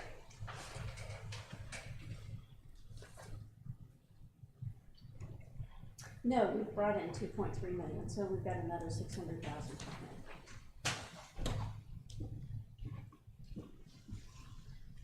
Should be 2.9. He's close. Then the 222-47120 on the last page. We did move all of the, street paving to the ARPA. Our ARPA funds have to be spent by, 2026. So the street paving, we have the 325,000 plus the, LiDAR, which is 500,000. We did put those in the ARPA funds.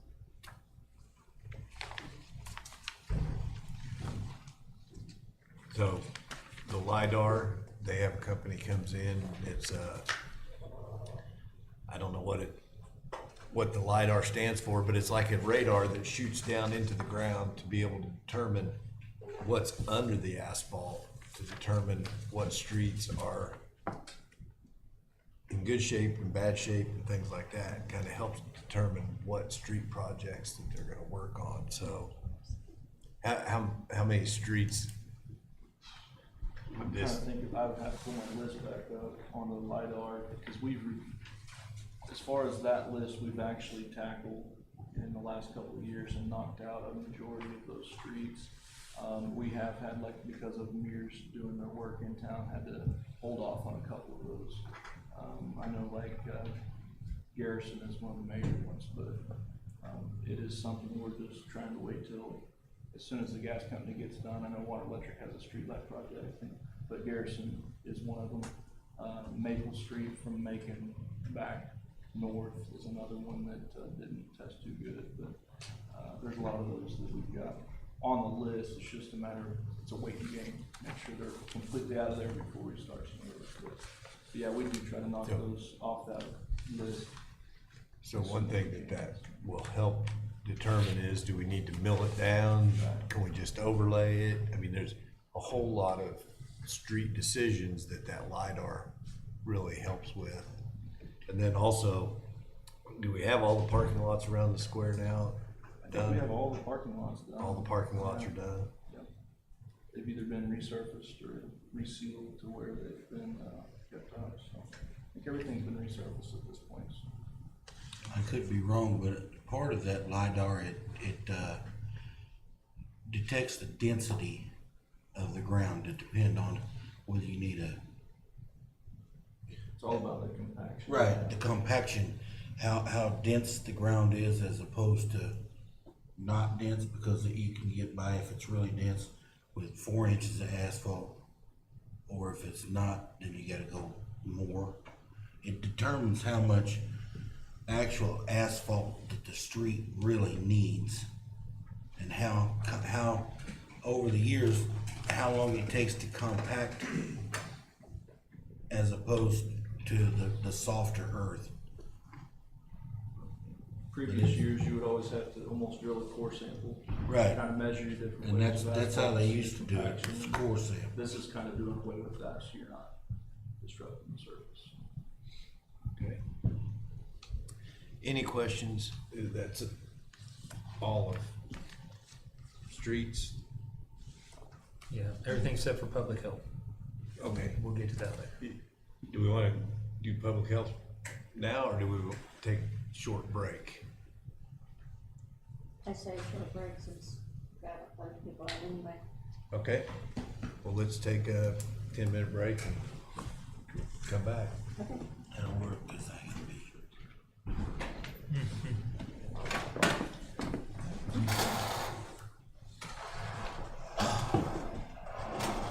We're taking a break now. Always.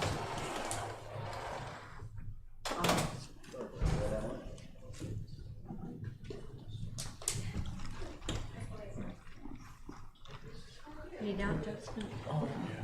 I'll tell you what, my feet don't even use this chair. I'm gonna have to get myself. You can't lower it, I guess. They'll go numb after a while.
Sure.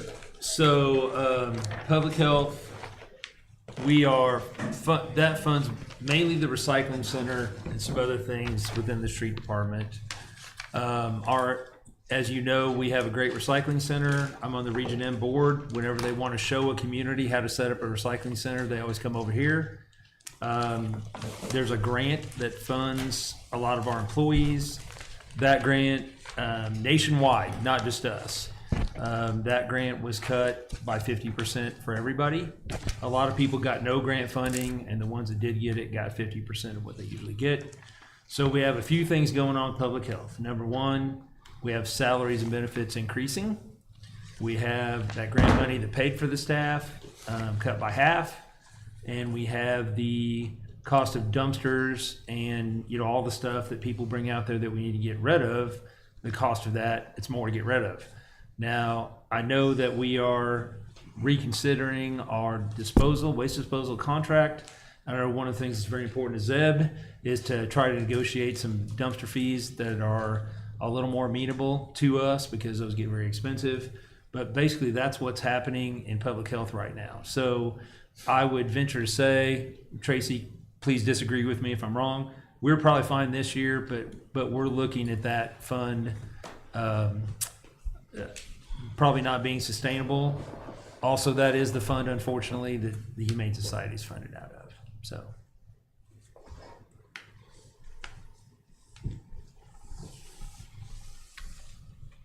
So we're on public health revenue, and which said biggest part of that comes from property taxes. There are some other, the grant that Mr. Dagnan spoke about. And then we get down into the expenses at the bottom of the page. So if you look in the middle column, the weeds and assessments for this year are expected, to come in around 20,000. That's because we've added the additional employee, and he's getting things done. So that is if we demolish something or have to mow someone's yard, that's what those fees are. And a lot of times we don't recoup those for years.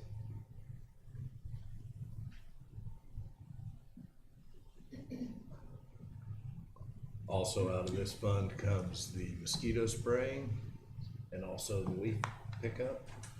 Yes, sir. Or these two, it comes out of this fund. Didn't we just raise the fines for, having to mow somebody's yard or whatnot? That doesn't mean we collect them. I understand that. I just, Okay. Yeah, when we do that, don't we do a tax lien against the property? So if it, we may or may not collect those for years, if at all. Right.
So in public health, where would that be on the capital?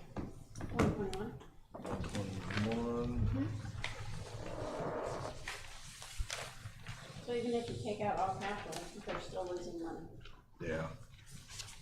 So it's dipping into the reserve fund balance, which they have approximately 500,000. Yeah. Yeah, when I said we'd be okay this year, they do have a fund balance, but, you know, future years, we're really have to look at this.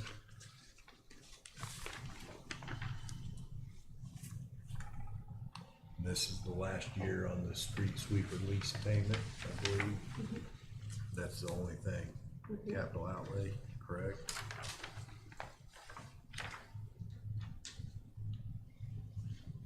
Oh, wait, That's required. leaf back. The leaf back is, They've requested the other items, the leaf back, you can do a lease on it if you wanted. Yeah, we talked to Zeb about doing a lease on the leaf vac, which he was okay with that, but, I mean, that, at that point, that fund's maxed out, so. So if we do a lease on the leaf back, that would be a 5-year lease, so it'd drop that one It'd twenty-four, probably just be a 3. 3-year.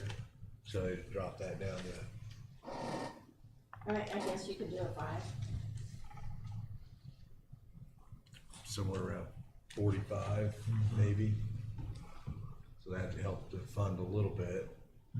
But at the end of the day, you're still dipping into the reserve. So you can do it now and not pay the interest. Right. So, I guess, where are we at on the landfill closure fund? I know we're repaying a loan that we made to ourselves on that one. That is correct. We can close that fund out anytime when we're done repaying ourselves back. I don't recall how many years we have on this. I don't remember either. I don't have it with me. We'll find that out for you. But yeah, we have to pay it back first, and then it's not needed, we can close it out. Yeah, because that money could help this fund a little bit also. So what do you recommend doing on the capital? So I would take a recommendation from the committee on the leaf back. Do we want to do a lease on that? That would drop the 124 down to maybe 40,000, but obviously it'd push it out for several years, which would help the fund sustain a little bit longer. I have a question for Josiah on that, if you don't mind. What is the life expectancy of a leaf vac? so the leaf machine that we're actually gonna be replacing was a 2008 model. We've had to rebuild it a couple different times now as far as the impeller that's inside the unit. But, about 8 years or so, and that impeller is completely wore down.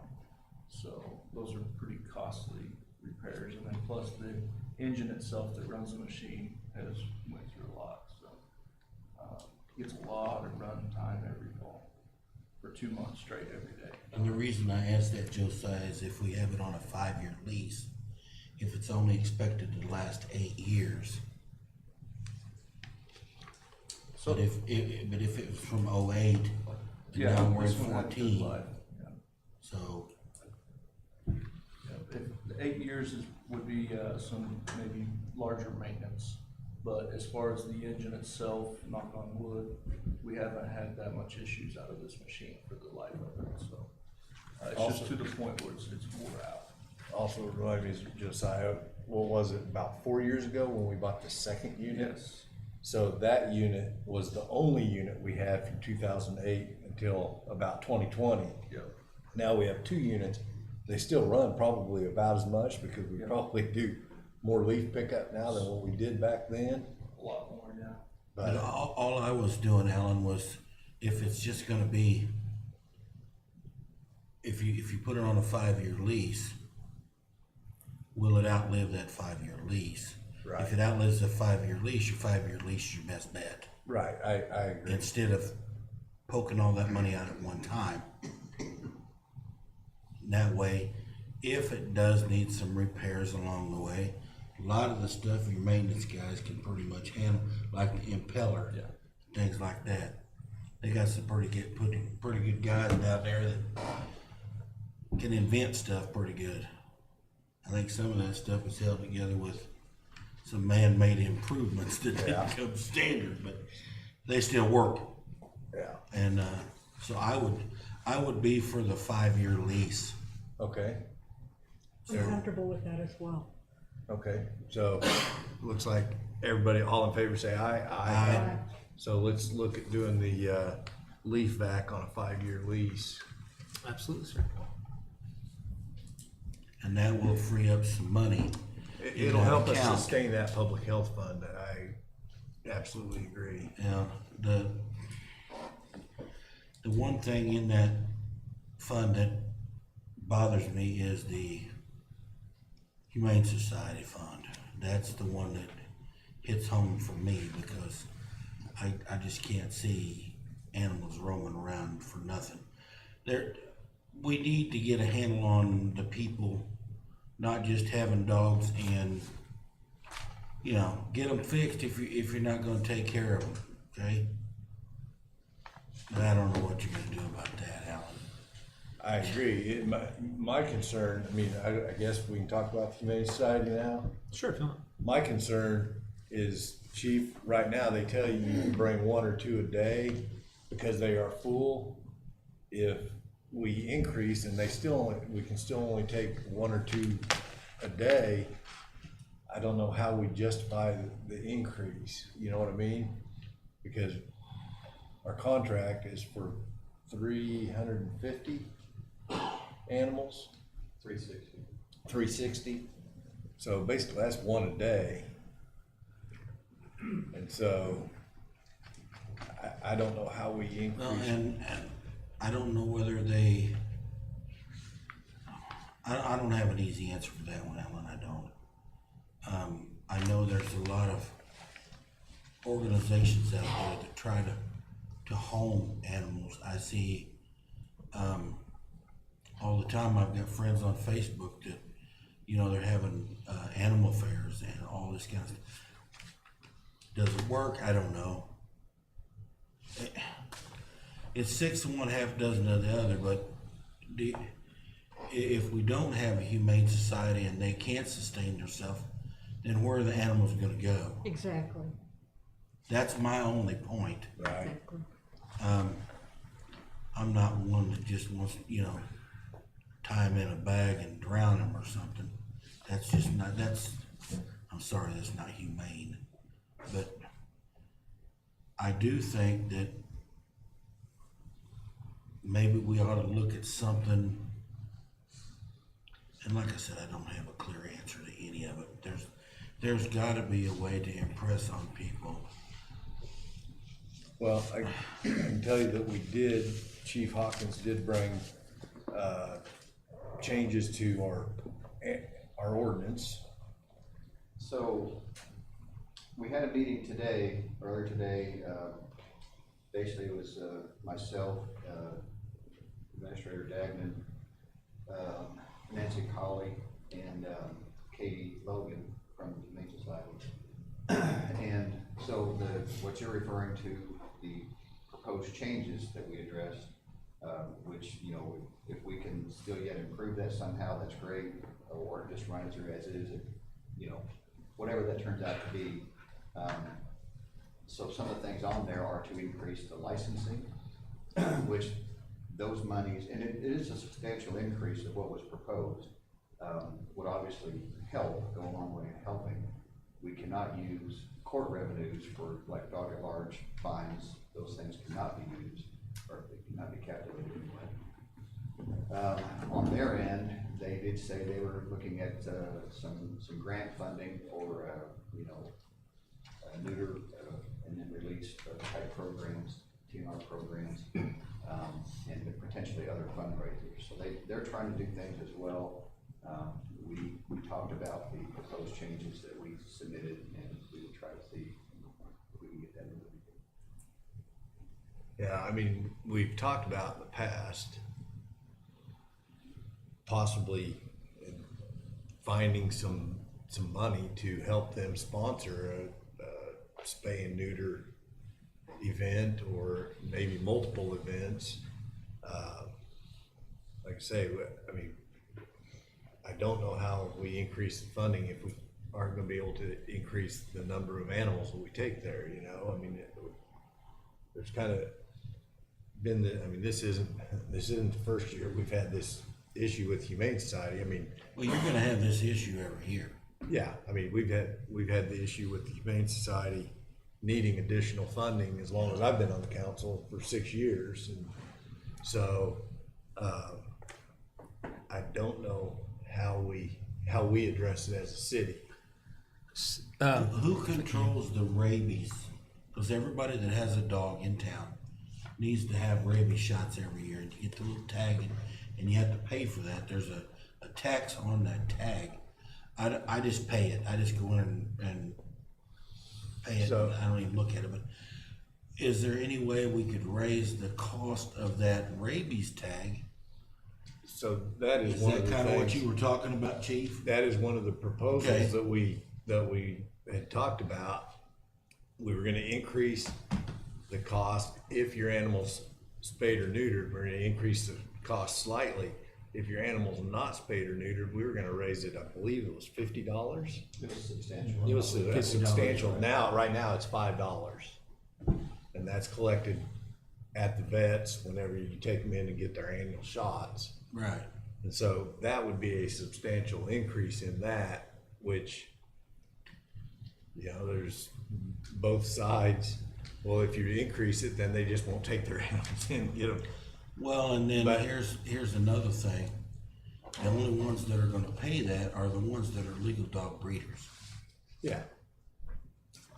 I agree. So you're actually charging them for somebody else's problem, so to speak. But I'm sure there's no one size fits all answer, and I get that. I'm just bouncing ideas, Right. you know, to see if something catches a chord with somebody else that I'm missing. Yeah. Last year, we did increase the contract by 30%. It's quite a bit, yeah. I believe we went from 36 to 48,000 is what our Yeah, that contract sounds went about right. to last year. Mr. Dagny, did you have? Yeah, so I want to pick up where Chief Hawkins left off. We did have a meeting with them today. Every time we have a meeting with them, it's very pleasant. They're professional, very pleasant people, good to work with. You know, I pretty much told them that, you know, at this point, their contract was in, you know, their budgeted number was as per the contract.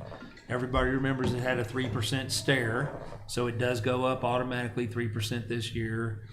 And I told them, I said, hey, we were just in a room, we cut police, we cut fire, we cut parks, I mean, you name it, they got cut. And, you know, let's be creative. What could we do? They are definitely advocates for these ordinance changes that went to public safety that you're talking about. They're big advocates of those. We also discussed, because they do need more room out there, they need more runs, they need more fences. We also discussed if the city could help them in kind, even though they're outside the city. If we could somehow save them labor costs by, you know, helping them do some of that stuff that we do all the time. I think it's a good idea. I don't know how it will legally work, but I bet we could figure it out. And then also, you know, anytime, like when you go get your license, Mr. Taylor, like you're talking about, you know, maybe have hey, you want to give $5 upcharge that goes directly to the Humane Society, or maybe just incorporating it in those fees that a certain amount goes to the Humane Society. So those were all the things that we talked about. I do think they're planning on coming to the next public safety meeting, but you know, and it is only my opinion, but it is that, you know, as long as we continue to try to fund them from the money that we have in this cookie jar, we're never going to come up with more funding. That we need to find creative ways to help them out, because we do need them in the community. So Do we know what is the annual revenue from those dog tags? Because the vets collect them, and does the vets remit that to the city? Yes, what they do is they have a receipt book, and when they issue a tag, they fill out a receipt and they bring us the receipt book. And they do get 50 cents per tag? the fund has all licensing fees in it. So I asked that question today. It's going to take a minute to separate just theirs out. So, but I will get that number to you. I've got another question for you, not to cause you more trouble. You're not causing me trouble. My vet's not in Carthage. So is the fees I'm paying go to where my vet is, or does it go to Carthage? Do you get a Carthage dog tag? Yeah, Then it goes to Carthage. okay. Yeah. I just was asking, Yeah. because I know it says Carthage on there, but I get it in Webb City, Yeah. but I really don't wanna change my vet. So would there be somewhere that we could possibly find $7,500 to give them a grant for a spay and neuter event or something like that, and they can have it be a matching grant, and they can possibly fundraise people to match that? I mean, that would, I don't even know how much it costs to, whenever they have those discount spay and neuter.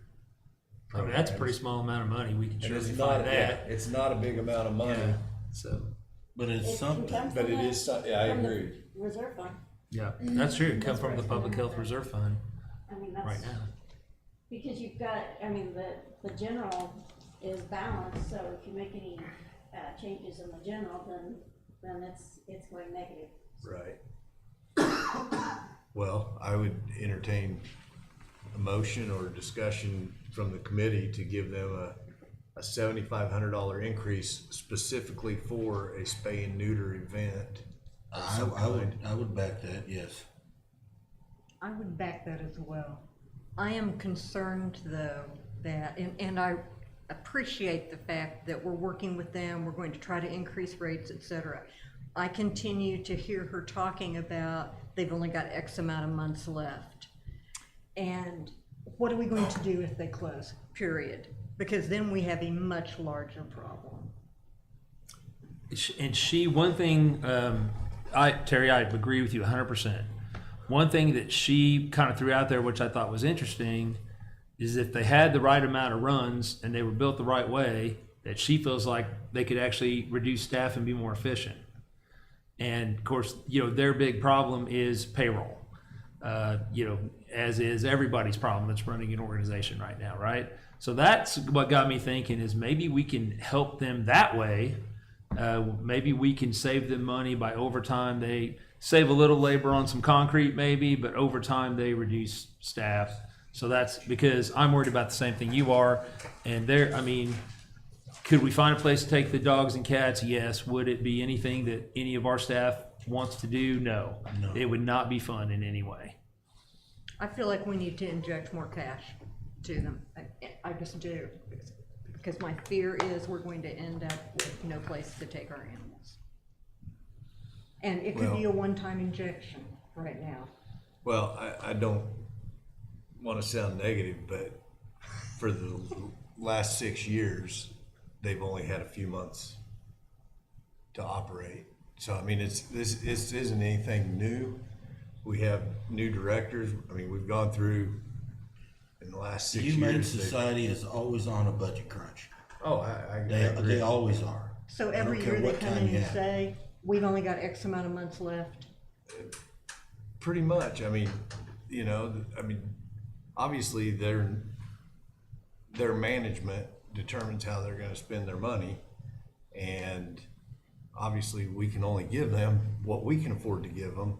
So they decide how they're gonna spend their money, and we can't, if we give them more money, there's nothing to say that they'll still be in a financial I understand. problem. I mean, that's kind of the nature of their business, I guess you would say, is that they rely on donations, and they've got some other trust funds that they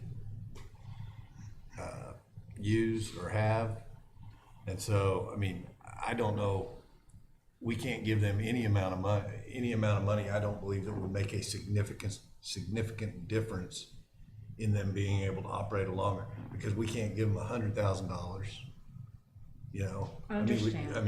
If we were gonna give them an amount like that, that might, they're saying 6 months now, that might make them another 6 months. You see what I'm saying? So I don't know understand. how we could ever determine what amount of money we could give them that would stabilize them or make them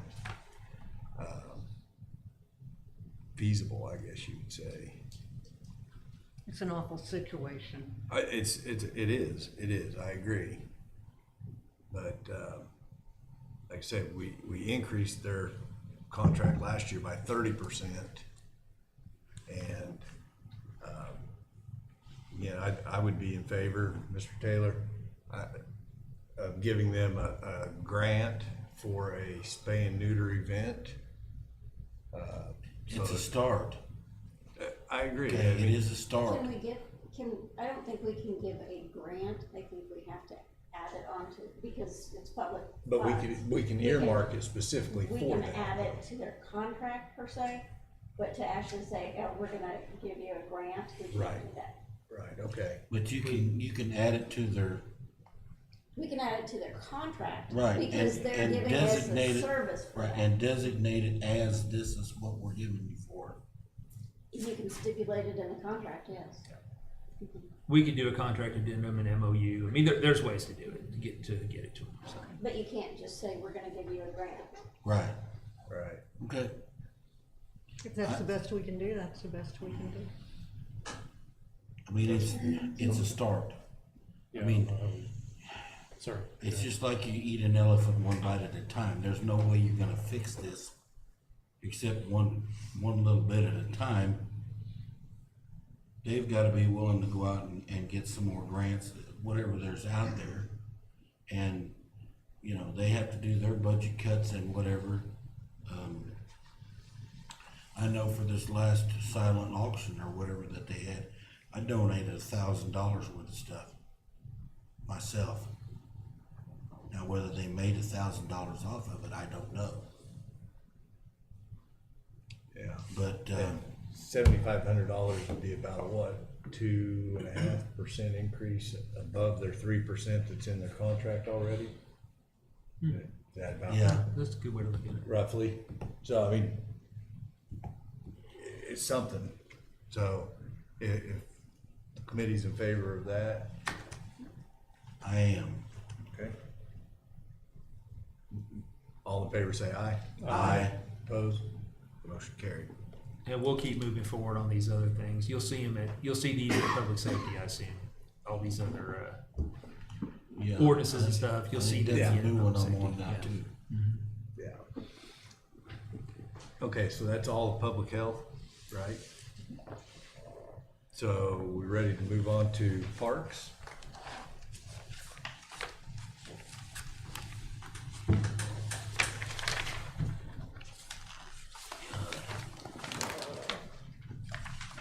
That was back here a ways.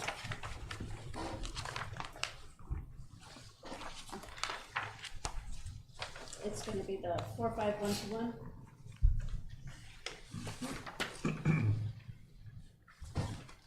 I got it. Looks like this one. Yeah, 45121. Correct. Yep, I'm there, I guess. Yeah. Yeah, it's back towards the front, probably, Towards the front? yeah. I took my Should be staple the out. 110-45121.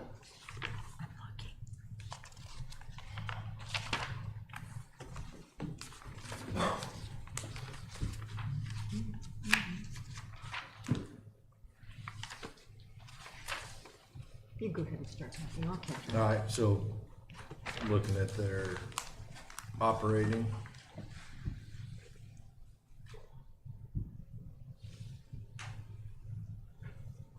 Did I hear this included a head count ad?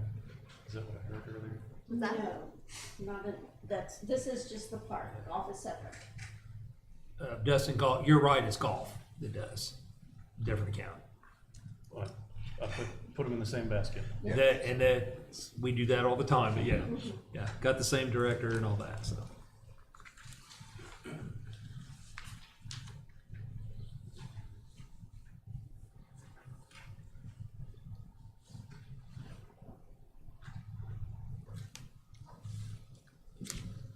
Do you want me to discuss some of the changes? Do you want Abby to go over her budget?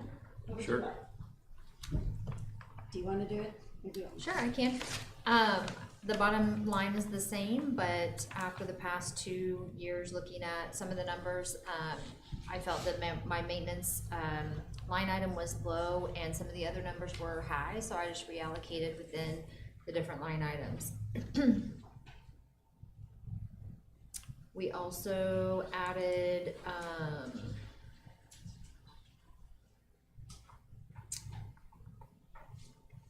what was the other line that we added, Tracy? Dues and subscriptions, or I think computer services. I just was looking at your text, the recreation line items that are down below. No, I was gonna say computer services, but What is in computer services? Is that what you asked? where that line item is, I was thinking we added that line item, but I don't see it. So, we had made a couple of mid-year budget adjustments, and there's nothing, I'm not showing anything for Little League expenses budgeted for In the next back. year. It's Or in the back. programming cloud. Oh, is it? It's not on the expenses on the, Little League, we, actually started, it's on the recreation department. okay.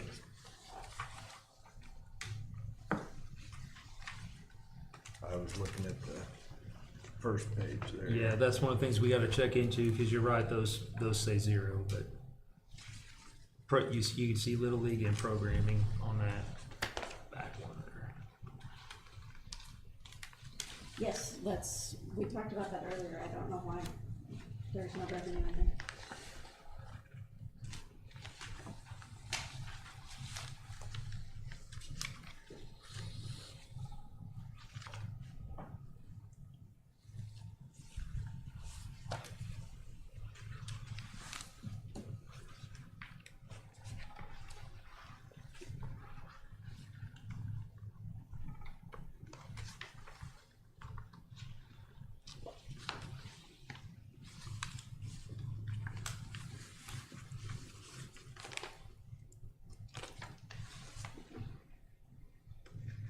So the very last page, the Little League expenses, those are the Little League expenses?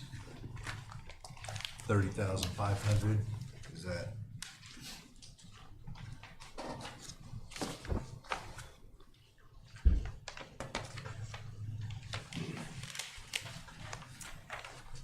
I believe this is just, an estimate of what our expenses are gonna be for this first year.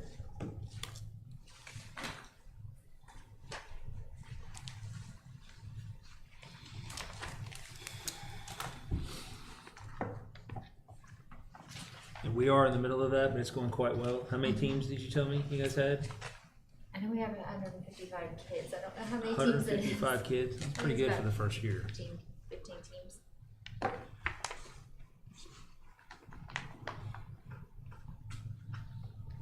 That's a So I good turnout guess- for the first year. I'm finding revenues, but I don't know that I'm finding expenses. The very last page. So, yeah, this one, is that revenues or is that expenses? That's expensive. This is expenses, because it's mixed in with all the revenues. Cause all the pages prior to it are all, Revenues would have been in general revenue. So when we were going through the general revenue, I noticed that it wasn't in there, and that's why I made a note to find out where the Little League revenues are. okay. So, we've got the Little League expenses, are the recreation expenses in their own, No, that's, under recreation, we're going to separate Little League expenses and other.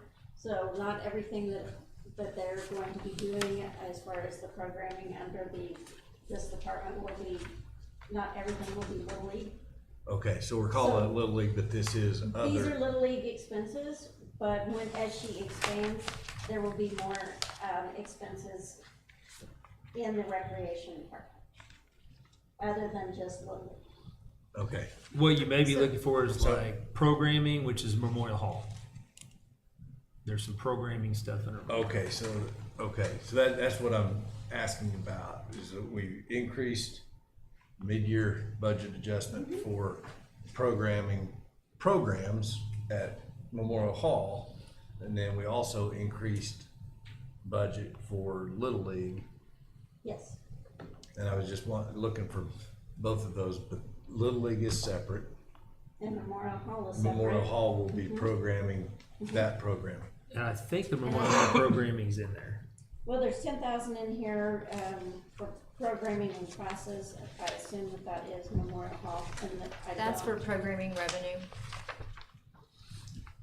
Is that what you're saying? For Memorial Hall, Mhm. yes. And then Alan, I do have the recreation expenses at 17,500 for uniforms, and then 30,000 for fees and insurance, 5,000 for equipment and supplies, and 7,500 for programming and events. And then Little League revenue and expenses would be at 60,000, if I understand all that correctly, but that's just in a text message, So our sheet's showing 12.5 for uniforms. So obviously, Little League Recreation Department needs to be redone. Yeah, I think we had more revenue than we anticipated. We were trying to be very conservative on our numbers, so we had more revenue than we anticipated. Which means then we have more expenses than we anticipated because we're purchasing shirts and uniforms and all those things as well. So then, where will like the concessions, because we also did that, right? We're doing concessions to revenue and expenses for concessions Yes. in Little League. Is that not included in this Little League, or is that somewhere else? I do not see it. I think we're gonna have to revamp these and send them out to you guys. Clearly, there's something that did not make it into ClearGov.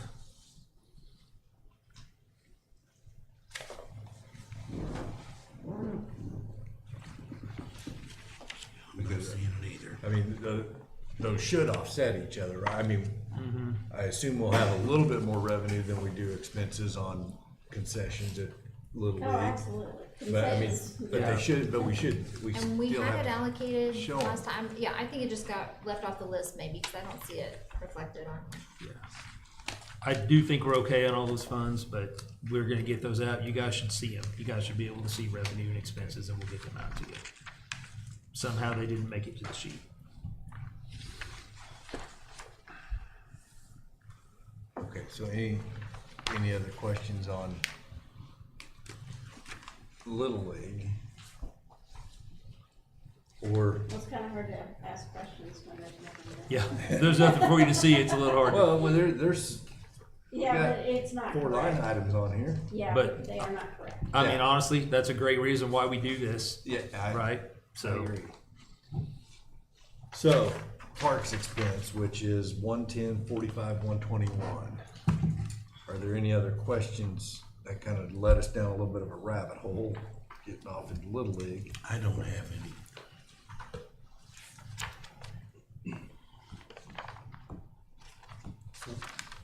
Dustin, Terry? I'm good. Good, okay. So we'll move on from that, and then the next page, Pool. pool expense.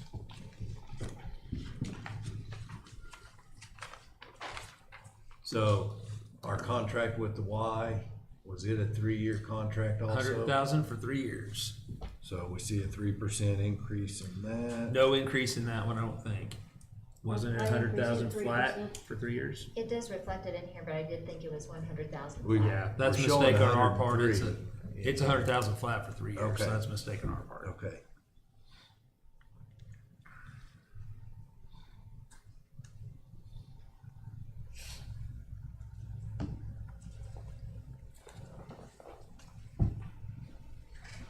Now, the maintenance listed on here, is that just the day-to-day maintenance, Abby? So we just cover like if the air conditioner goes out in the building or things like that, that's what we manage and maintain. paint supplies or things like that that they I might know need. we have had some problems in the past with, leakage. That does not cover It doesn't leakage. cover that, yeah, I didn't figure it would. And then the 12.5, that's chemicals, right? Pool chemicals or No, just we the don't, what? we don't pay. We don't the pay for those? Pool chemicals, no, we do not. Okay. That's simply, that's just our utilities, if I'm looking at the right line. Well, it says general tools and supplies. Not for, No, that is, No, that that is is utilities. utilities. Yeah, Sorry, that's okay. I made the same mistake you did, Alan. yeah, Everything running together there. yeah. I do. Okay. Abby, where are we on the design for the new pool or the finding funding? Yeah, for we the have a pool? meeting with McCune Brooks on Thursday. So we should know quite a bit more at that time. Okay.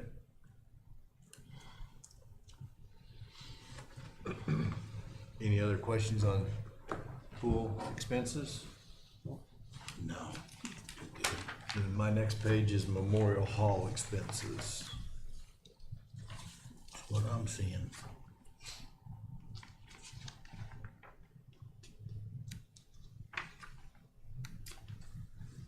You could see an increase in our utilities, a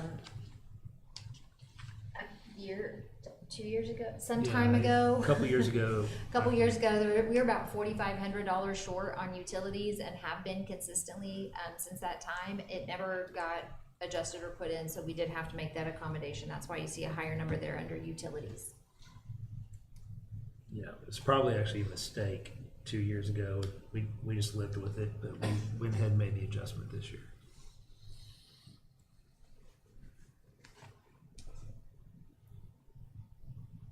So then, the program class expenses, we show that. Is the offsetting revenue shown in general fund or Yes. parks? General. Okay, General revenue is not separated by department. okay.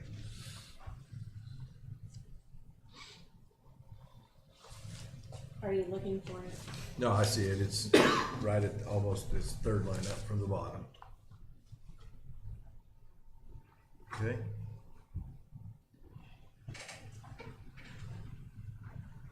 And no capital outlay next year for Memorial Hall? They had requested 2,500 for an ice maker, but that was moved to use tax. Okay.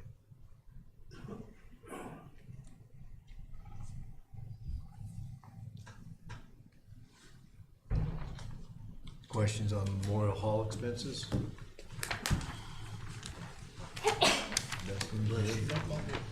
Okay. Civil War Museum. Is my next page.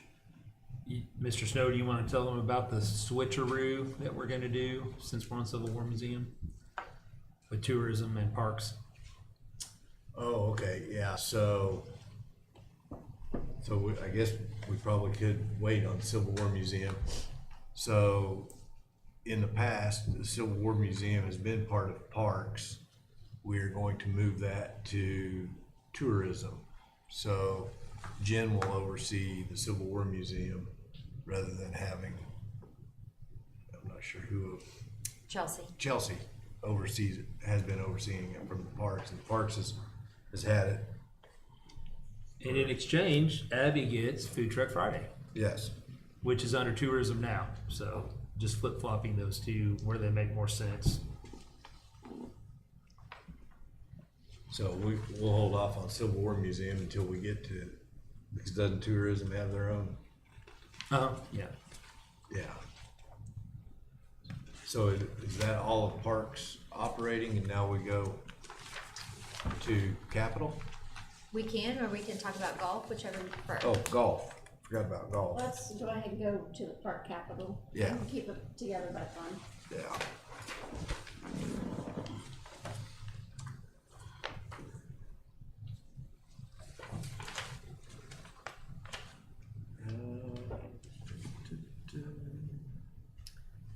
So my first two, are on the bottom of page 1. tractor with a front loader and, No, it's just the zero turn mower, 12,000. oh, I'm sorry, I'm looking at the wrong line.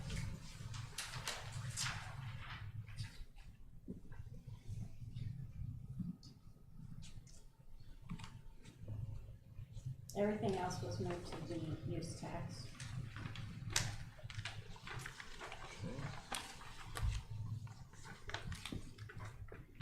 On 110 here, she still has tractor with front end loader and zero turn mower Yeah, but the tractor, in this year. You're The getting tractor's off the moved line. out It's only to $12,000 for the zero turn mower, the other 12,000 is the total for that Oh, section. you are, yep, my apologies, you're It's the absolutely same as correct. too, sir, so. Feel too bad. so the next thing I see is 110-47-120 on page 2. So the disc golf, Fair Acres fence, the ball field, the irrigation, the lighting, concession building upgrades, walking trail resurfacing and the lighting, all of that is for, McCune Brooks grant. So it's all 100% reimbursed. So we've already got the, No, this is in next year's, we've got the grant, we just have not spent it. Okay. So the expenses and the revenue are budgeted in next year. okay, so this is part of the 500 that we already 5 million. have? Or 5 million? Okay, so this, is this the end of that 5 million? Yes. Once we spend this, It's- that 5 million's done? Well, it's what is in escrow, so it's a little bit more than 5 million. I think it's 5.1, something Right. like that. Okay. Okay.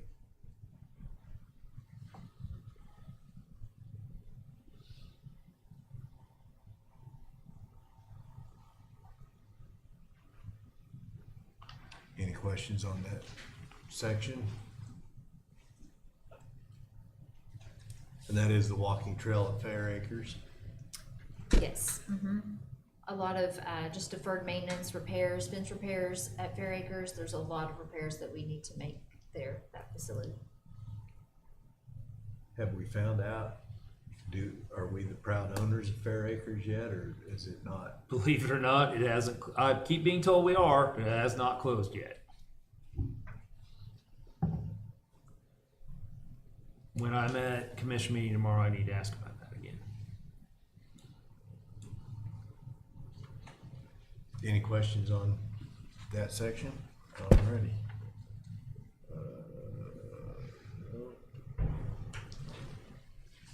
That's golf. That's fire. That's golf. Everything under 165, 45, 121 is use tax.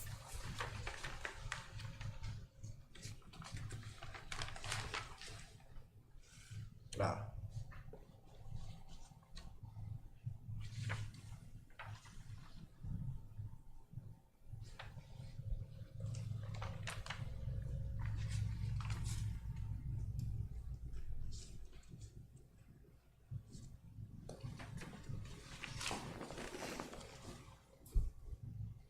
So you said everything in the, under 45-121 is use tax? Yes, sir.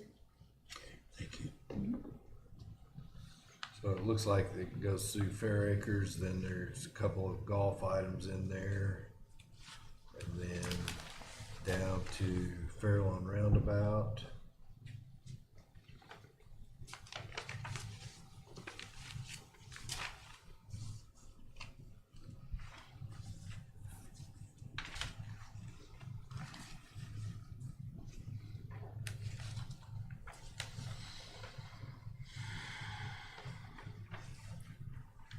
All the way to the end of that page for the 16-foot trailer. Yeah. Yeah.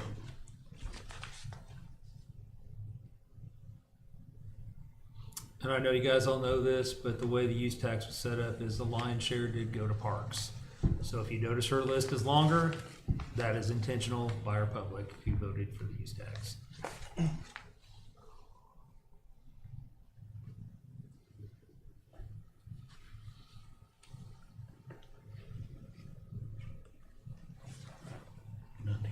subject, David, but how many trees did you lose out to the golf course? About 100 at the golf course, we're at about 75 and throughout the other parks. I knew it was bad. I knew it was really bad. I come through there today, cut through on Oak, come through by driving, coming back from Joplin, and it's like, So, Abby, the Carter Park soccer and futsal, is that to build a pitch Yes. and redo the concrete, what used to Futsal be tennis courts. courts, futsal courts? Yes. Okay, nice.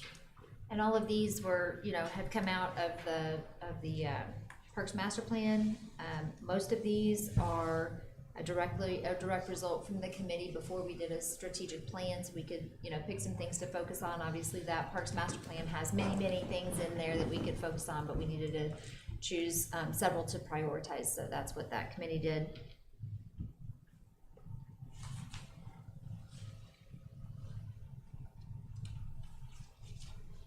refresh my memory, which one is Carter Park? The one on River? The one by my house? Okay. Well, they're gonna use that, I can tell you that for sure. Abby, I know that the Pocket Park has been pushed back, but where is that going to be located? I couldn't figure it out on the. Here at the square in between the eye care Okay, building and Abbey Title. got it. Thank you. Yeah. Yeah, right over on south side.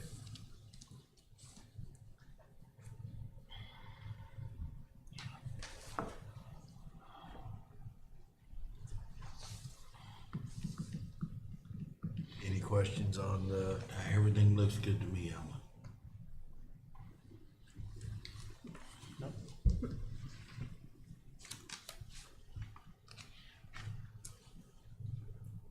and I believe that's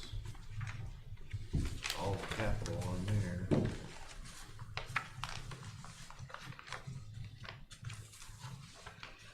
So my next sheet is CMA, but do we want to go to IT or looking for lodging? Did you want to do golf? Oh, golf, yeah, that should be next.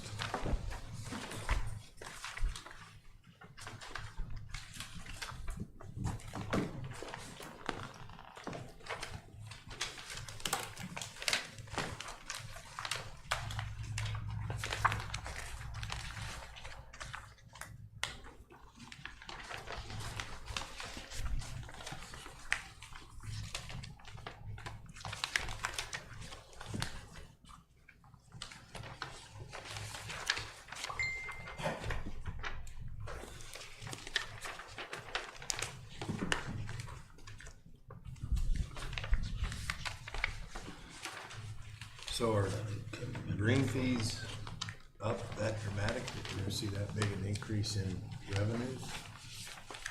We expect to, yes. Nice.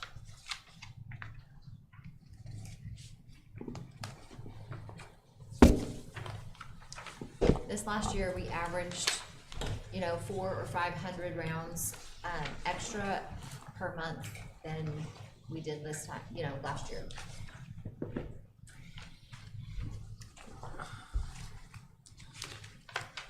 I found it really quick.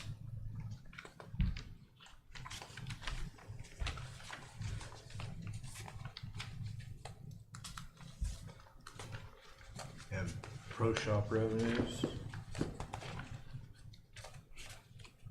More than doubling, is that? I got it now.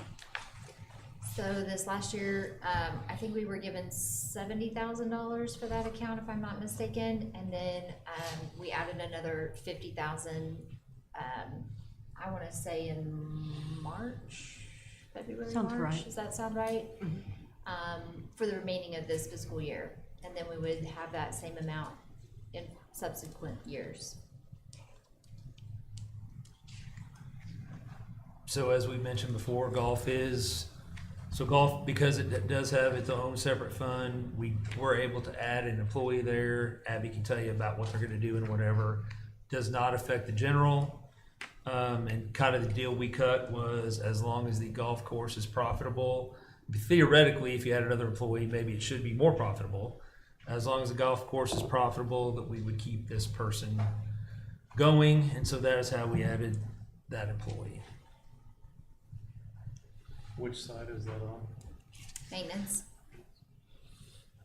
Right now, our crew works tirelessly and doesn't get much of a break during the season. So the idea is to add the employee to kind of offset some of their hours, so they're not working, quite so many hours. They work, 60 hours a week or whatever. And you did say this was gonna be a seasonal?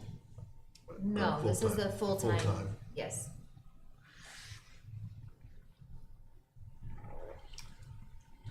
Another thing you might ask yourself, if not tonight, in the future, we are talking to our insurance company about if they will cover the lost revenue on the golf course. I don't know that we actually have an answer yet, I emailed Derek during the meeting. He's going to get back to us on that.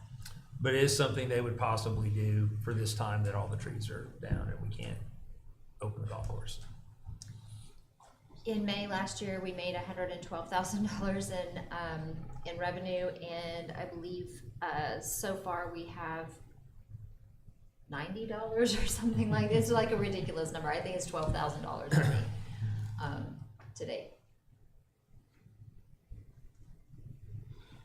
And unfortunately, we can't go back and make those up, even if they play in the future, that's Right. Some tournaments we can reschedule, of course, but not the public play. right.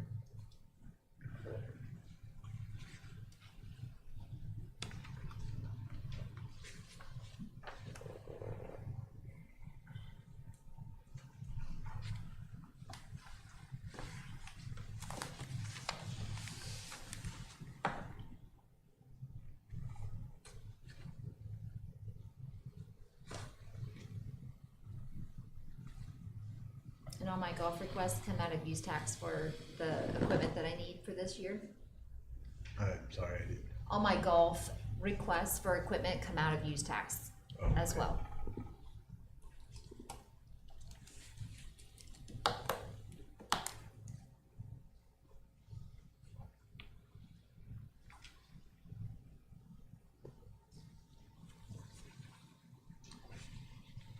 Any questions on golf operating revenues or expenses?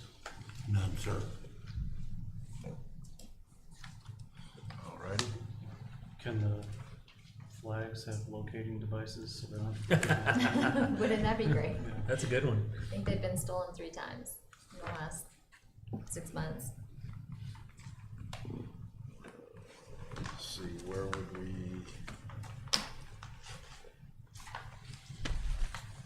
That one? You left off at CMA IT, if that's, No, I was looking Oh, at sorry. capital. oh, capital, I'm sorry. So 128, 49500, bottom of page 2.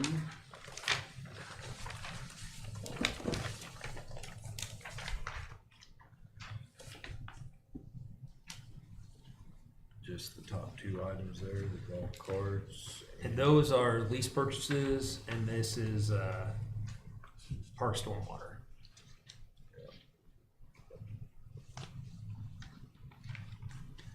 So those are, we're already obligated for those, that's our lease payments. Yep.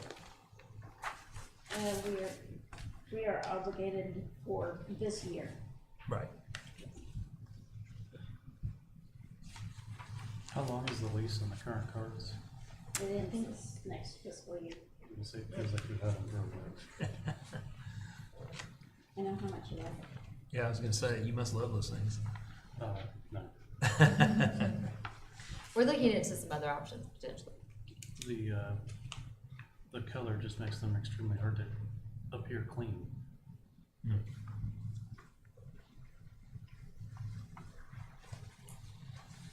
Okay, so it looks like, what's this, page 3, 4? The use tax down at the bottom there.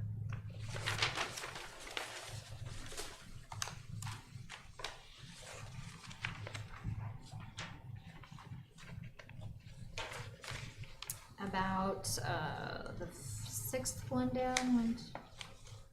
down is where golf starts with driving range shed. We, took out the old Caddyshack building that was falling down, and so we need to put up a small shed for our maintenance equipment there for the driving range. And then flag sticks, T markers, cart path edger, and range ball machine. We're in dire need of a new range ball machine. So, Keep me honest, that's gonna take debit cards, right, to save people from having to run to the. we pro will shop to still get sell tokens. tokens just because people like to have those as well, but it will be a card reader That'll machine. be much more convenient Yeah. than bouncing back and forth. Mm-hmm.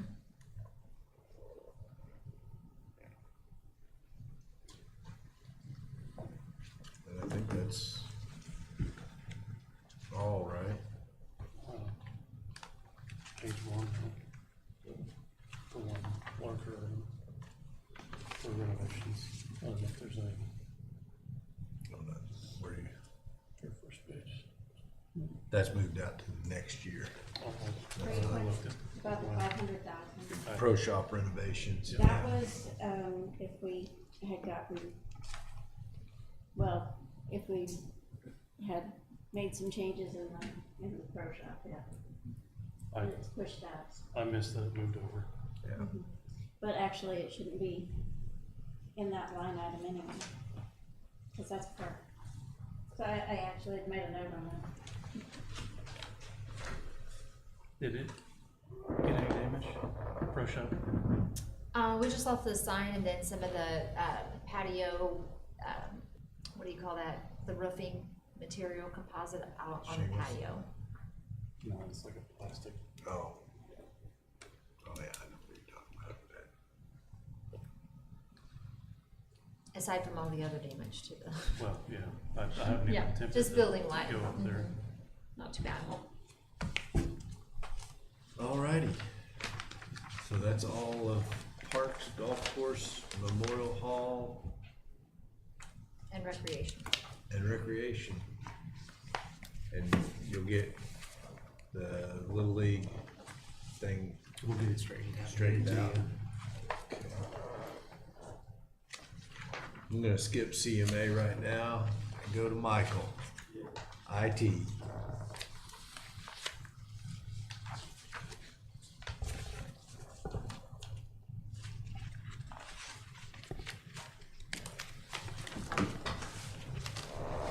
He's like sitting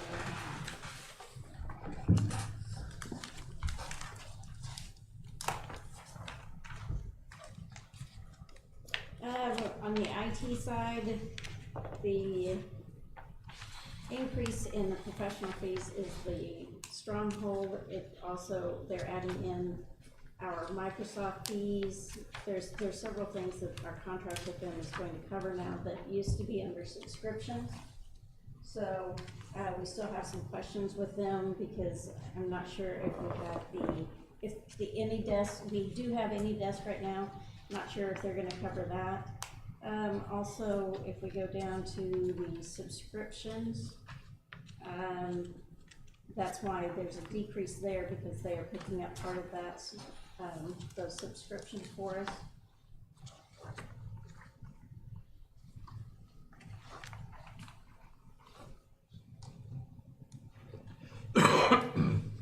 I think it's been working out quite well, having Stronghold to, maintain more of the security side.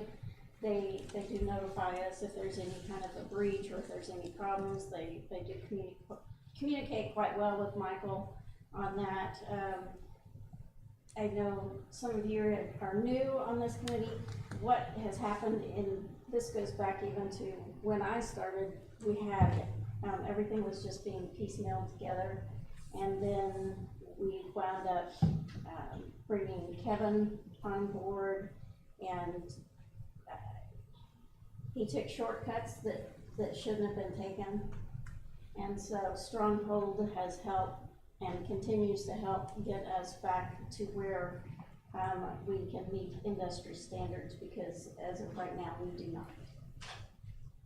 So we also used to have each department would have their own software and buy their own computers and all those things. And now that we have an IT department, he kind of manages the software and all those types of things, and then contract with Stronghold for security and things like that, so. Right.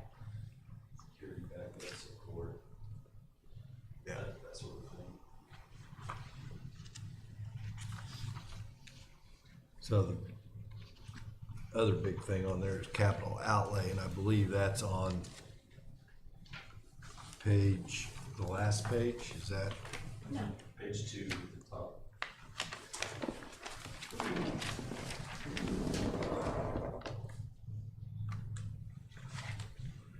The network host project.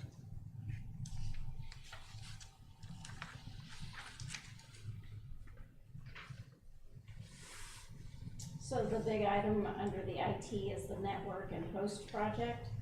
And that is, a project that mainly Michael worked with Stronghold to get that done. We had applied the previous year and did not get it, but with Michael's hard work and working with Stronghold, we were able to get that this year. So, we are getting reimbursed, how much? 80%. 80% on that. So we're getting reimbursed 80% at 80%. 142. The printer upgrades, he actually had more in this budget, but, due to cuts, he had to push it out to the 26 fiscal year. And, the police MDTs, as we discussed earlier, were moved to the, use tax. That's one that should be on your list, Mr. Snow, is the printers. If we do come up with some extra revenue, they're all in bad shape, and I think he cut the project maybe in half or worse, to meet some cuts today, so. Yeah, so let's put that on the list for. We're hitting the incompatibility, wall pretty quickly. We've got a lot of our printers aren't Windows 11 compatible. So we've done some workarounds. Luckily some of the drivers are still, even though they're Windows 10, will still work. But those are, 90% of what we have to work with. Yeah, so let's definitely revisit that. Okay, got it on the list.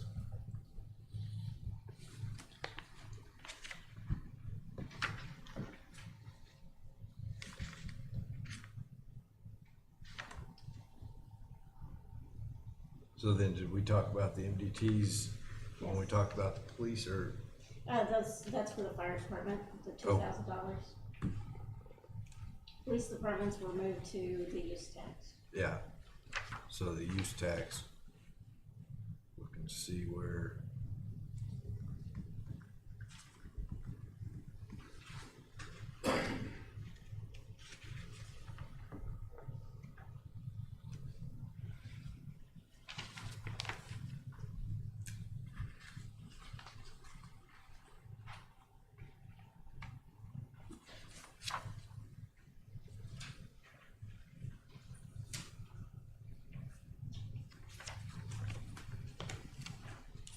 I don't see him in the use tax.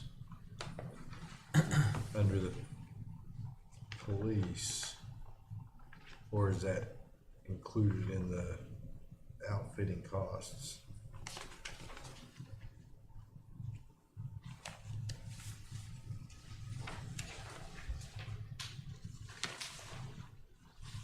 Or is it in a different place besides in the police?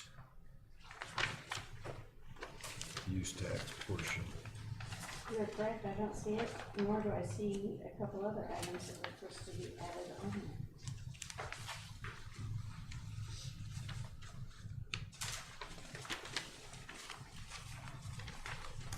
And I know I went in and changed that, but I don't know how many times I tried picking it out, and I got it again.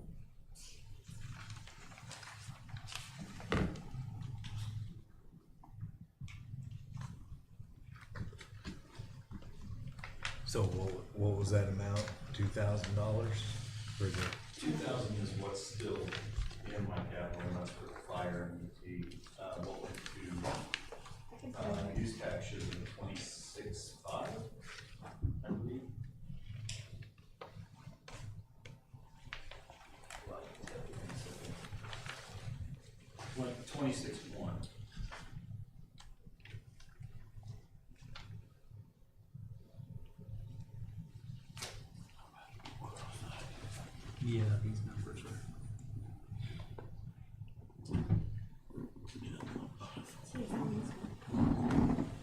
So actually, there are some items missing from the PD that are not on the spreadsheet, which include the furniture replacement. It's on there. Wait a minute. It's It's on on page there. 3, bottom of page 3. That's, I do not see those, MDTs.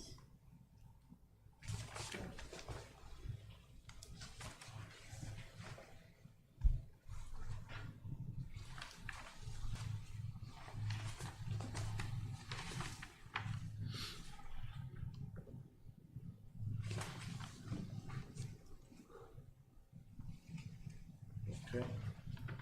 $26,100. Okay.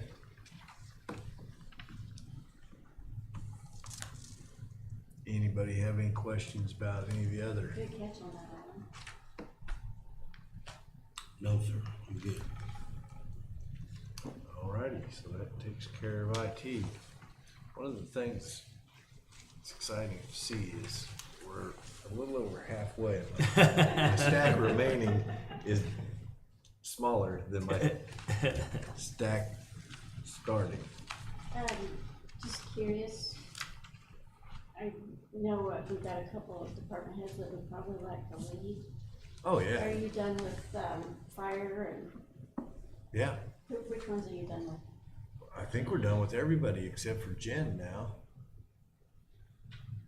So if you choose to leave, because we're not going to be, we'll have to do, 2 more meetings, we'll have to do one for Right, we'll have to do a final. the CWEP budget and then do a budget perfection meeting. Yep. So as far as if you want to go tonight. If you don't need me, I will. Thank you for See you your hard guys. work. Thank you. Greg? Thank you. That's up to them. I need to go. Is that okay? Thank you, gentlemen and ladies. Okay, so next thing we need to talk about is what we're gonna cut out of the budget for. Oh. Sorry. You're a little naughty there, Mr. Snow.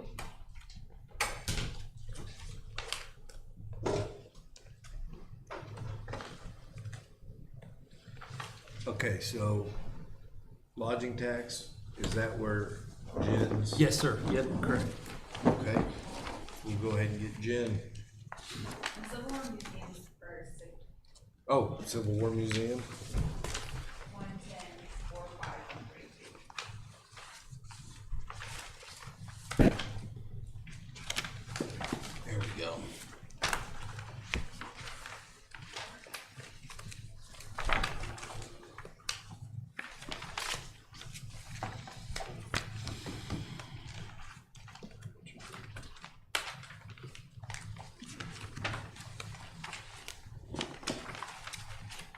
I don't have a Civil War Museum. We had it earlier. Oh, I laid it up here. Okay. There it is. Yeah. I knew we had it way earlier. It's been a few hours ago.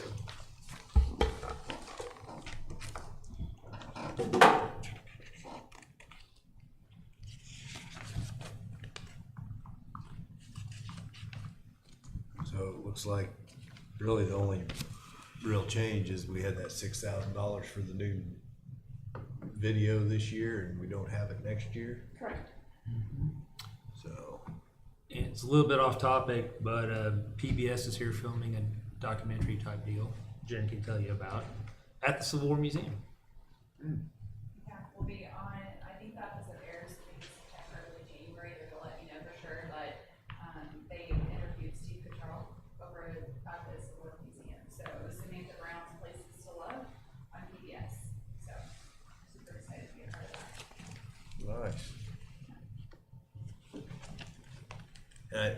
In years past, we've always kind of reviewed the number of visitors and all that kind of stuff. Where are we as far as visitors and this year or Person that is can it tell you too that- early? You just took it, Yeah, like, I you're don't just know. taking it over and, Person that could tell you that just left, but she reports on it every month to Yeah. Public Services, but I The don't. numbers are small Yeah. from the committee meetings that I was in. Yeah. Very small.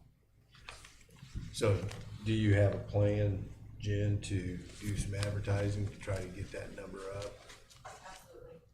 And we're gonna see the gym goals, because they both have ideas of different things to also sell and merchandise and different things that people are coming in, so this also is a revenue stream. Okay. I have a question, Jen. Do you take, donations on loan for the Civil War Museum? Like display items, like Civil War artifacts? I believe, Mr. Taylor, we decided a few years ago, because our insurance, we don't take items on loan anymore. Everything that is in the museum, I believe the city owns. Okay. I'm pretty sure, I don't know if Greg or Tracy knows, but I thought, 5-6 years ago, we went through and did an inventory of what was ours and what was somebody else's, and gave back everybody else's, because the insurance policy was gonna be I get that. too and I expensive. understand. Yeah, well, Jen and I, we went upstairs to look at the old fire department. It's kind of cool to see up there where the living quarters were. There's nothing hardly up there, so we got rid of everything.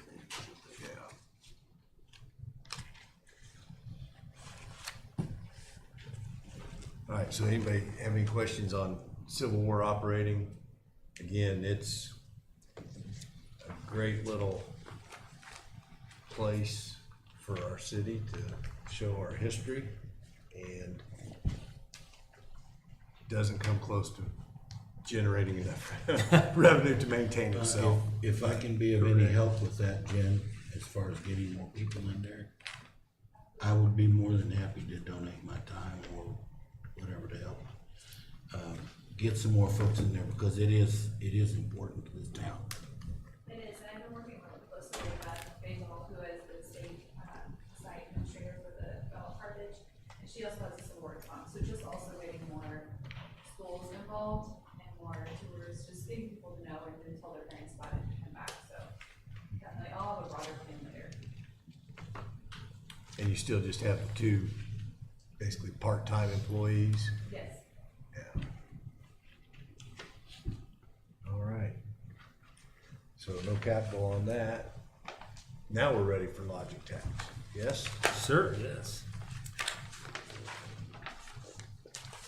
123 is the fund number. Yep. And so this, as we already talked about, represents 80% of, basically 80% of her expenses and activities. You notice the Food Truck Friday fees are 0 now because of the switch we made. And we definitely need to change that line item from grant to DMO. It's just the title of it, the way the line items are in the system. But there you go. I know Jen can answer any of the other. Also, the Food Truck Friday expenses are in here, but you notice they're zeroed out. So, There is an error in the salaries. If you look at it, you can see 71,000 is not 80% of 73,000. So, but that is something that Michael cannot fix until the next step. Okay.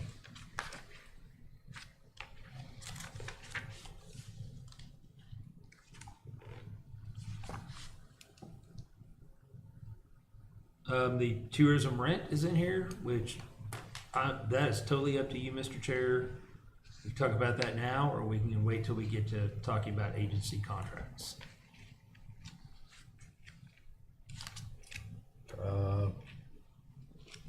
We can just wait to talk about it with contracts.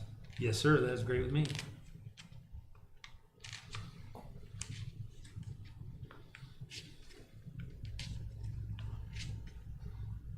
So the DMO payments to others would be like to Joplin. The DMO marketing and advertising is what advertising we're using for Carthage. Correct. Okay.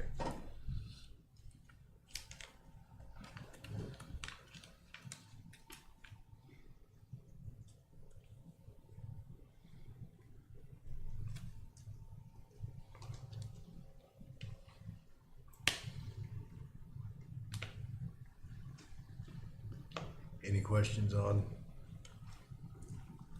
lodging tax I have none, sir. operating? I will throw out that Jen's already been talking with the state, and it does look like we'll continue to be the DMO. She's done a good job with that.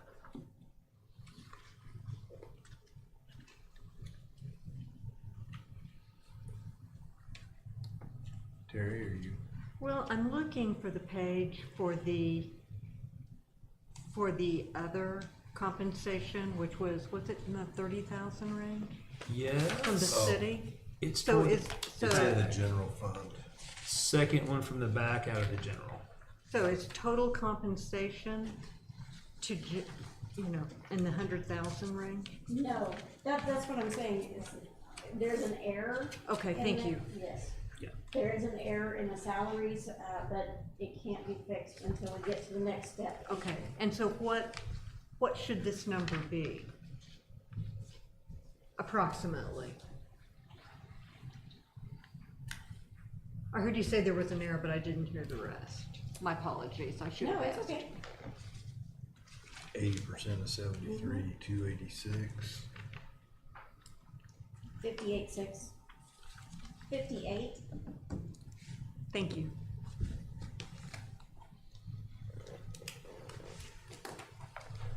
No other questions?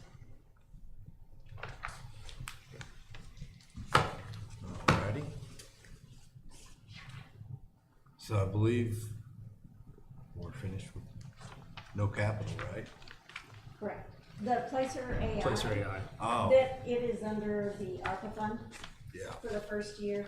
So the very last page, Placer AI software is $19,500 subscription. I don't know if, we had a presentation during council. That's the software that we can basically geofence and find out who comes, who goes, who stays, how long, all those types of things. And we, because of that presentation, the council wanted it in, we did not even consider cutting it. But we did think moving it to ARPA, that's an allowable expense, seemed like a good idea.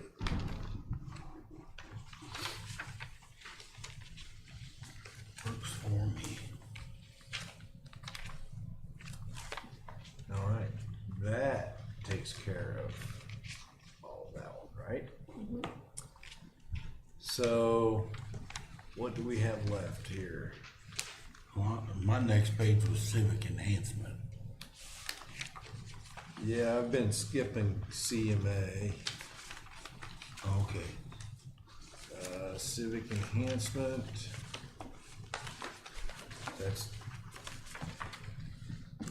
There's really not a whole lot there. It's, Not really. It's basically, Revenue. yeah, grant funding, donations, Yeah. basically. Civic enhancement is donations. It is donations. yeah. So, And then there's stormwater detention.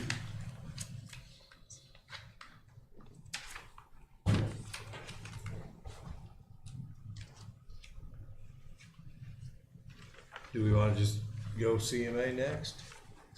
Sure.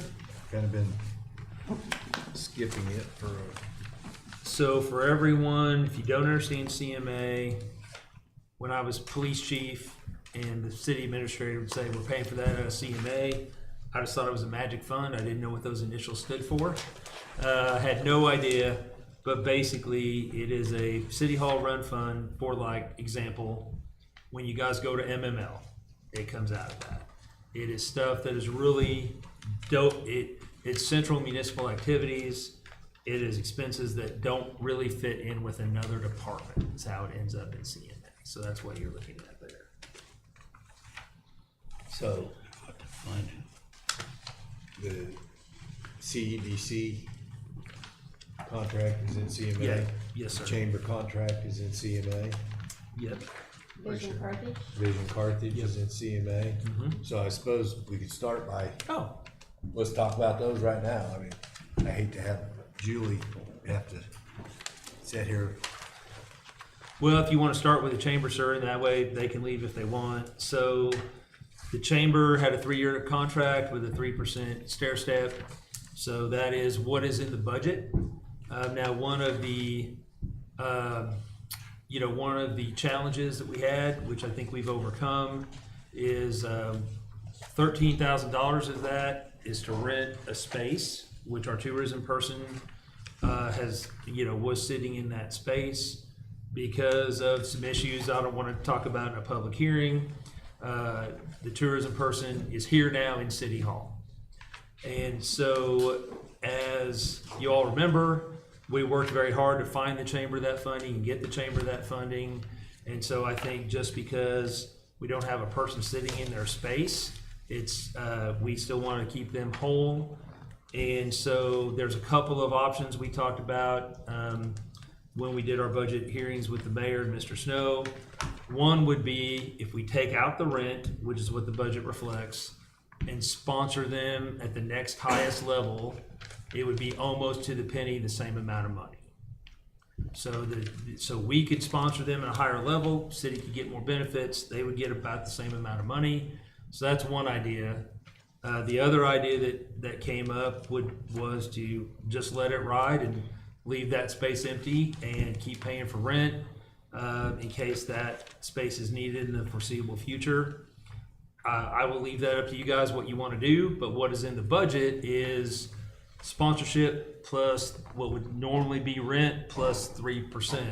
So they are funded at the promised contract. And, whatever you guys decide to do, we might want to do an addendum to the contract just to kind of explain where we're at, what we did. So I would open up discussion with the committee. Any thoughts or ideas on that? 13,500. 25,000 is the sponsorship, I think. So added those two together and that's the amount. Yeah, it was like 37.5, 38.5, I think. Yeah, a little over The original 38. contract. I'm sorry, Chris, I did. It was a little over 38, I think, if my math. Yeah.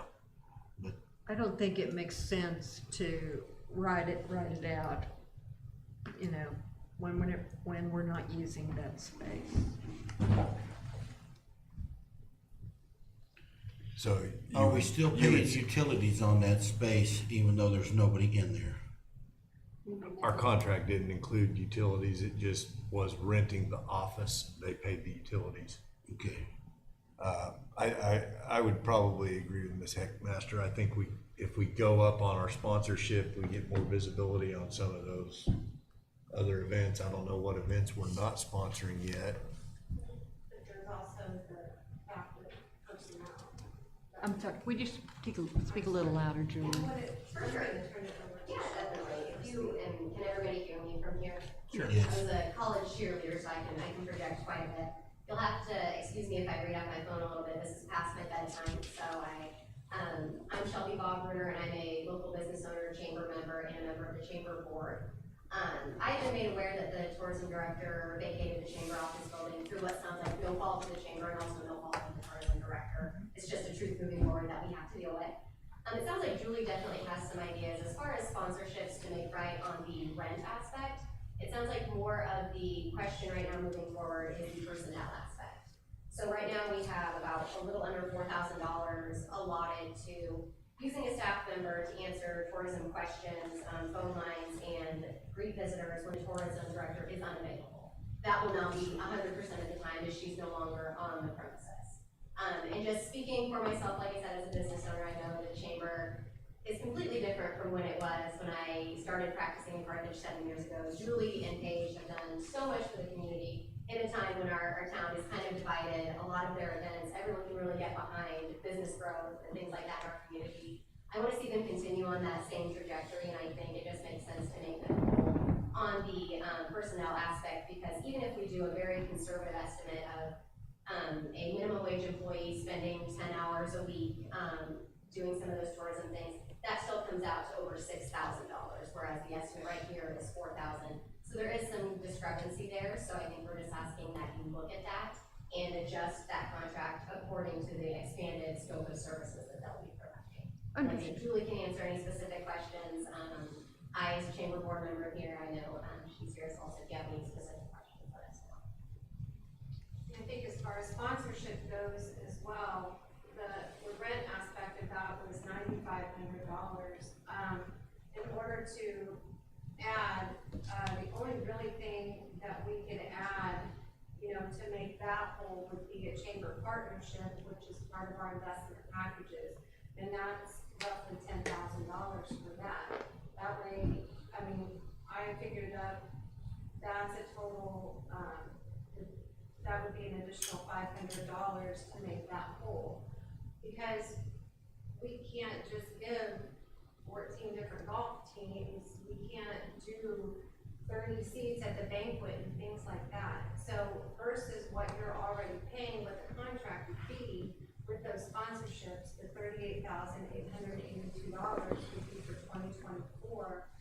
Then to bring you up to a $10,000 chamber partner would be an additional $500, and then to offset our expense that we have as far as dealing with the tourism. Just because nobody's in there, it doesn't stop. It never did, even when CBD was down on the square. People called the chamber, and these are not Route 66ers, these are people taking day trips, and we provide all kinds of bags to these folks and things. So it's still, we're still providing those services, and that should really be reflected in the scope of those things, because that's what we do. And that is not, that's taking away from the fact, this is not mixing up with somebody coming in that wants services, like where do I go for a realtor, where do I go? This is very separate, and that's just for one employee. If we have 5 or 6 different people in there at the same time and they're waiting, we've stopped our chamber duties and we're servicing them because that's what we need to do. We don't want people to leave our community or send them on a scavenger hunt like what was before, oh, go here, go here. We've seen and caught the aftermath of that over the past 30 days, and we would like to really avoid that in the future. Well, let me assure you, Julie, my intent was not to remove I funding. was It was trying just to clean it yes, up. Yes, I was just trying to explain where we came up, where we have those dollar amounts, just because we worked for quite a while on what those dollar amounts would be, and saying we spend 10 hours a week is very, very conservative on those, because we're trying to be very fair across the board. Appreciated. Thank you. So I guess my question is, if we do nothing, our contract stays the same. If we do something, our contract's gonna stay the same dollar amount. So what, I guess, what makes It them? would go up a little bit if you wanted the chamber's sponsorship adjusted, and then whether anybody's gonna be there or not, we're asking that service, that personnel be adjusted accordingly. And that would be an additional $2,154 in a year. Did you say how much, Julie? And it'd be an additional for that service, $2,154 for tourism labor on top of the $39.96, and then the additional $500 to bring that up to a $10,000 sponsorship that would take care of the rest of it. So I'm saying, Yeah, the lost let's not talk upgrading any sponsorship if we don't do anything. What additional, you want more than what we're currently paying? It's the $2,000 in the personnel, so the line item is broken out into rent and personnel, and the personnel services being done, the scope of those services is greater than what they're currently being compensated for with the absence of the tourism director. So they're asking for $2,000 more to pick up the slack of not having someone here. Because what in the contract is a quarter of an employee now changes that to us providing the full service in our building.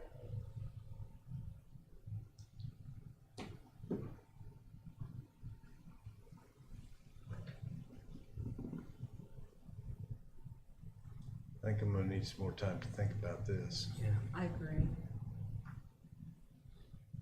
Yeah. Are you saying that Jen was supplementing your personnel? Like, I'm having trouble tracking. You saying Jen was supplementing your personnel by being there? She was waiting on the people, Okay, that she was coming in. We were only to provide when she was out or, right. that was a quarter of an employee, but now we're picking up all of the slack at a generous 10 hours per week. That's what that roughly figures, because we are handling everyone that's coming in. Were they coming to your building before Jen got there? Yeah. Okay. That never stopped. Even when CBD was down on the square, people were coming in. And Jen was never getting compensated out of CBD dollars when they probably should have been all along. No one ever said anything, but we need to be compensated for our time. And I like big tourists or people leaving here that stop at the chamber, like to be bounced around either. When they stop, they want answers from the building they walk in. They don't wanna hear, oh, go over here. You know, they don't know the way around town. They just wanna come in, see if there's a smile on your face, they wanna find out about our community. And we do that at the chamber office for people, even though it may fall under tourism, we're still doing that to better our city. I think all chambers do that. Yeah. I mean, if you're a traveler and you want information on the town, and you don't know the way it's organized, you would automatically just go to a chamber, I would think.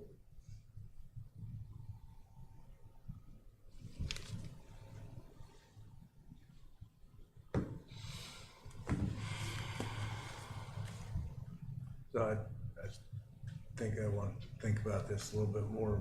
We'll bring it up when we have our next budget meeting. Okay. Which contract do you want to talk about next? CEDC?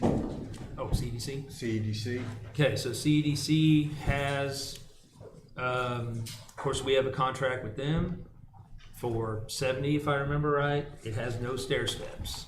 So it's 70, 70, 70. They did request some more funding for training, and we didn't put it in because we didn't have the money. So I could find the email. It was a few more $1,000s, and they were going to use it specifically to send Jeff to some training. But we just put in whatever the contract amount was on all these contracts. Is this one even a contract or an MOU? You're correct, sir. It's an MOU. Okay, that's what I thought.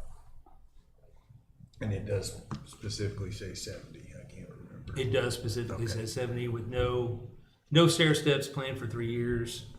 I think at the time, weren't they going to be self-funded at the end of the week? Their plan. They were wanting to. I believe their plan. Yeah, their plan was to gradually take over more and more. I mean, you guys know I will not hide it. I love Jeff Meredith. He's a smart man. He's a great partner. I'm all for him going to these trainings, but again, with every contract, we just left it where it was. So, Yeah. Okay, I'm good with that. okay. Any other comments from the committee? I'm good. Vision. So we got a little creative with them. So we do have some office space in Memorial Hall, and I'm gonna, again, off topic for a minute. When the courthouse flooded, and there, by the way, it's still not fully repaired. I did call, got the mayor's permission. I did call their commission and said, hey, if you need office space or need something, let us know. They did actually ask for some office space for the coroner that I think we're going to maybe put in the basement or something, somewhere over there. And so we do have the coroner in Memorial Hall for, I forget however long. We wrote an MOU to them or a letter to them.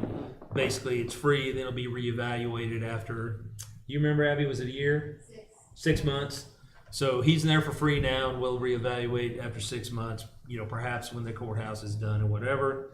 but we do have some office space over there. So in meeting with Vision, they believe that their rent for various reasons is becoming untenable.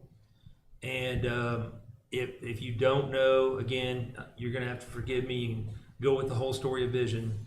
Vision was Vision 2020. You remember this. It was a city group. It was started by the city. Vision 2010. Well, you may be right about that. 2012, yeah. It was started by the city. You know, the Drury University, famous Drury University study that you always hear was done at that time. And, you know, basically this was supposed to be kind of a visionary partner of the city moving forward. And just over the years, that didn't happen for whatever reason. They started their own thing. They've got their own nonprofit. They've got their own board. They're doing a lot of fabulous things actually right now. But the intent was always that it's a partner with the city. It's kind of a nonprofit arm of the city.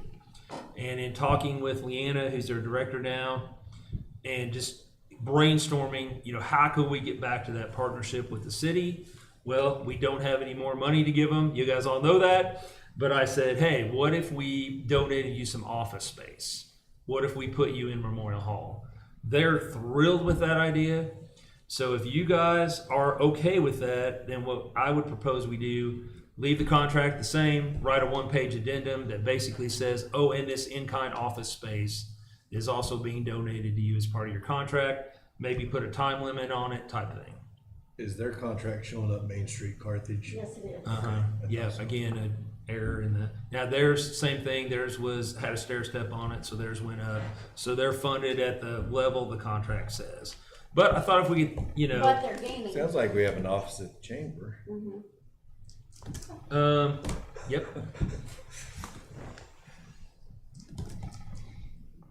So that's how where we're at with that contract. So Abby and I have already talked about it. I mean, she's amenable to it. Chelsea's amenable to it. So if you want to make that all the branch out to them, we could do it and keep the funding the same. I don't see a problem with it myself. I think it's a good idea. I think it's a very good idea. They're going to save a lot of money.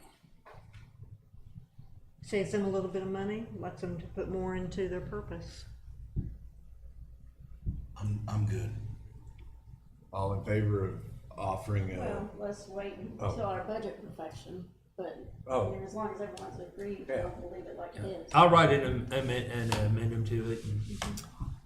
Okay, who have we left out? Chamber, Humane Society we've already talked about. Vision. I didn't hear you, Jana. Couldn't everybody get it for free, Vision can, if you open it to them, we'll be open to them. My only answer to that is they were always intended to be a partner of the city. Doesn't matter. Yeah, we've kind of, in the past, that partnership with the city is the reason we continue to even fund them. So. Were they created by the city? Yes. They were part of Vision, whatever it was originally called. Which was created by the city, which is Right. what the funding. Now they did, and again, it's kind of a sordid tale, but when we couldn't fund them, then they started doing their own thing, which who can blame them, right? But yeah, it was always supposed to be a partnership with the city. But, and I know I'm kind of speaking out of turn here, but it is an addition, and it is a savings for Vision. And the chamber, I understand exactly what you're saying. Yes, they provided the service prior, and we weren't paying that, but they're only asking for $2,654. And I think it's a good olive branch to, you know, give them the $2,654 and try and mend our ways and start working together. I don't think $2,654 is a lot of money to add. I mean, I would agree with you, Tracy. Have we covered all the contracts? Is there any I've left off? Senior Center. Oh, Senior Center. You guys know that. That's we own it. Yeah. We let them have it. We give them basically $21,000 a year for, although now we have a line item for building maintenance. We've always had that. They get the maintenance and their contract, so, when I first got up to City Hall, they never really spent their maintenance line item, and, they didn't understand they had it. So now they understand they have it, so they get the maintenance line item and the contract, and we do own the building.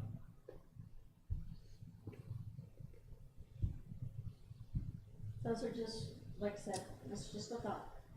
And Fireworks. You can think about it and bring it up Yeah. to the next meeting. Fireworks, that's a 3-year, 5-year, I don't remember how long that 3-year. contract is. I'm looking at Abby. 3, and we're in year 2. This is year 2, I believe. I'm not certain on the timeframe. I think last year maybe was the 2nd year, so maybe of the 3-year contract. So maybe this is year Have my 3. numbers right. I think so. Well, because I know they increased it a little bit. And I think that was Sari, when Sari was here, wasn't it? This is the 3rd year? I think this upcoming year will Is be the the 3rd. 3rd.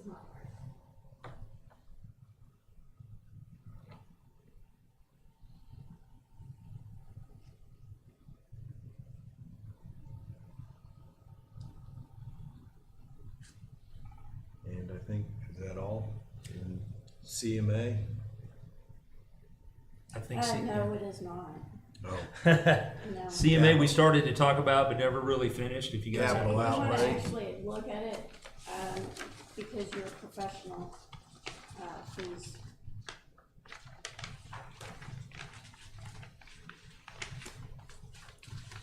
We have the transfer of, use tax to other, the other line items. Right.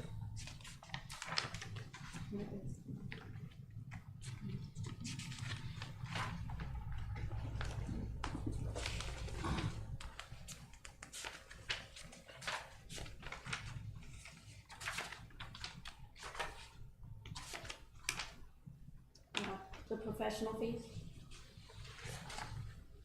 Line item, so it's at 50,000, I don't know, I've not heard, are we going to be, needing to hire the attorney for the railroad anymore? Are we going to Yes. partner on, the grant writing with, Baker Tilly, what? grant writing. Mhm. So in the 120,000, yes, it did have 40,000, was it 40,000 for, the forensic audit? Mm-hmm. But, and it also has some logger fees in there, so I just have no direction on what to put in for this one. So it's gonna kinda depend on what we do, I guess, with an attorney. Well, we haven't discussed this with the new council yet, but the railroad bridges are still a problem. We are going to have to find new council. Our current council, is not serving us appropriately. And I had already started conversations with Baker Tilly to maybe help us find a new council that had expertise in working with lawsuits and railroads and all that. So that is something that is up to you guys, but I mean, I don't know if we want to continue legal action or not, but those bridges will not be fixed.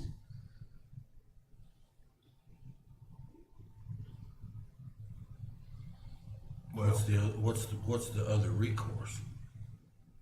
No, there's Fall down. a couple of recourses. The state can shut those bridges down also at some point, like they have already. 2 of the 5, is it 5 or 4?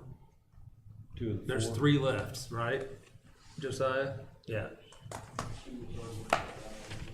Oak and Sycamore. Yeah. So that's one option. State can shut them down. Option number 2 is we can basically tell the railroad to get off our yard and force them to do something, but I think we would probably need legal counsel for that. The other one, I mean, we've already tried, spent quite a bit of money trying to sue the railroad, and we haven't gotten very far. So I don't know that I would be in favor of That's throwing a just whole lot it. more money The out. railroad's got a lot of money to fight you with. And they got more money to fight you than we got to fight them. And Yeah. that's the problem. No, I agree. I know we've also been contracting, was it Baker Tilly that was gonna work with Yep. us on the Peachtree? No, that's Gilmore Bell, Okay, Gilmore Bell. and we are gonna need to fund them as well, cause we're about 90% there with them. Yeah, because he said he was gonna bring us another $50,000 check and he did not. Right.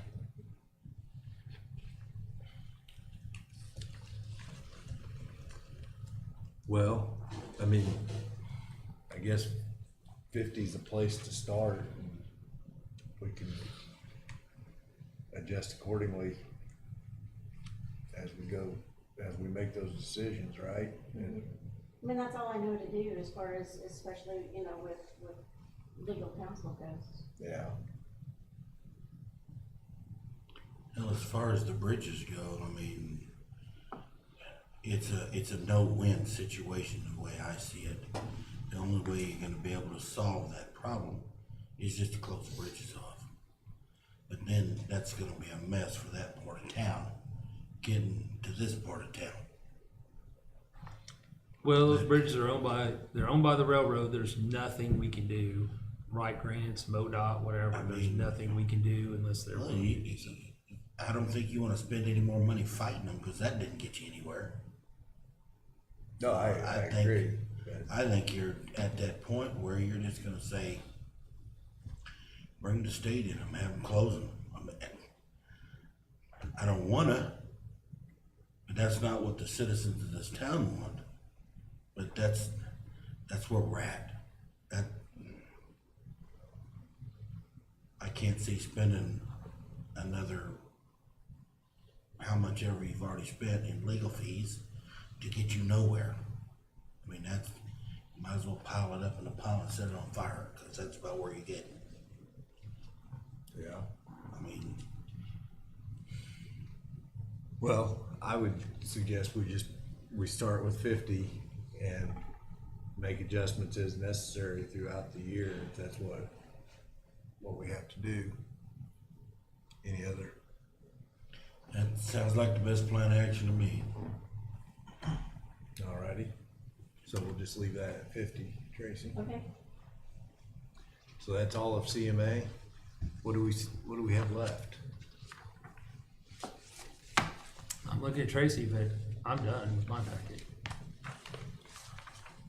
Landfill closure. I'll check on that. We just need to figure out how much to pay that off, and then we can reallocate that. I think that landfill closure was the last of it. Do what? I think the landfill closure was the only thing we hadn't talked about.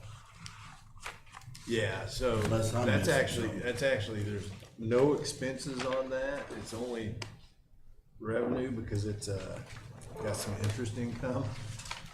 So when we shut down the landfill 30+ years ago, we had to set aside an amount of money, and I believe that amount is $120,000. Landfill closure, Yeah. it actually has $876,000. In case there's ever anything that we would have to remediate from the landfill, and now we're past that deadline, so we have received that, or we have used that money in the past as a loan fund to purchase the driving range. Trying to remember what else we borrowed money from it for.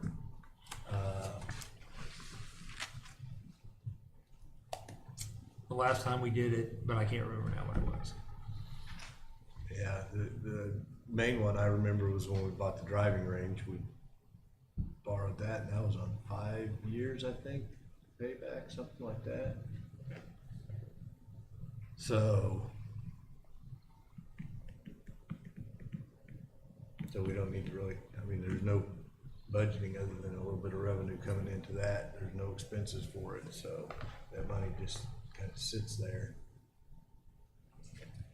Tracy, anything else we need to go over on the, Not that I'm aware of. In this- I've got a list. okay?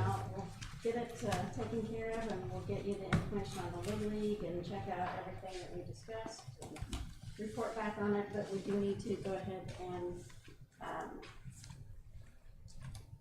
schedule our next meeting. Yeah, well, also, there is a packet laying on your desk, the Freedom Security. This is for cameras at the police department. It's bids for cameras at the police department that I will make a motion to accept a bid for these cameras. It's already budgeted in this year's budget. And so I would entertain a motion to amend our agenda to discuss this equipment. So moved. So I've got a motion to amend our agenda and add the cameras at the police department, the bids that we received on that. Any discussion? All in favor say aye. Aye. Opposed? Motion carried. So, Michael left. That's what I was gonna say. I think he just is in the bathroom. Oh. I heard the door shut.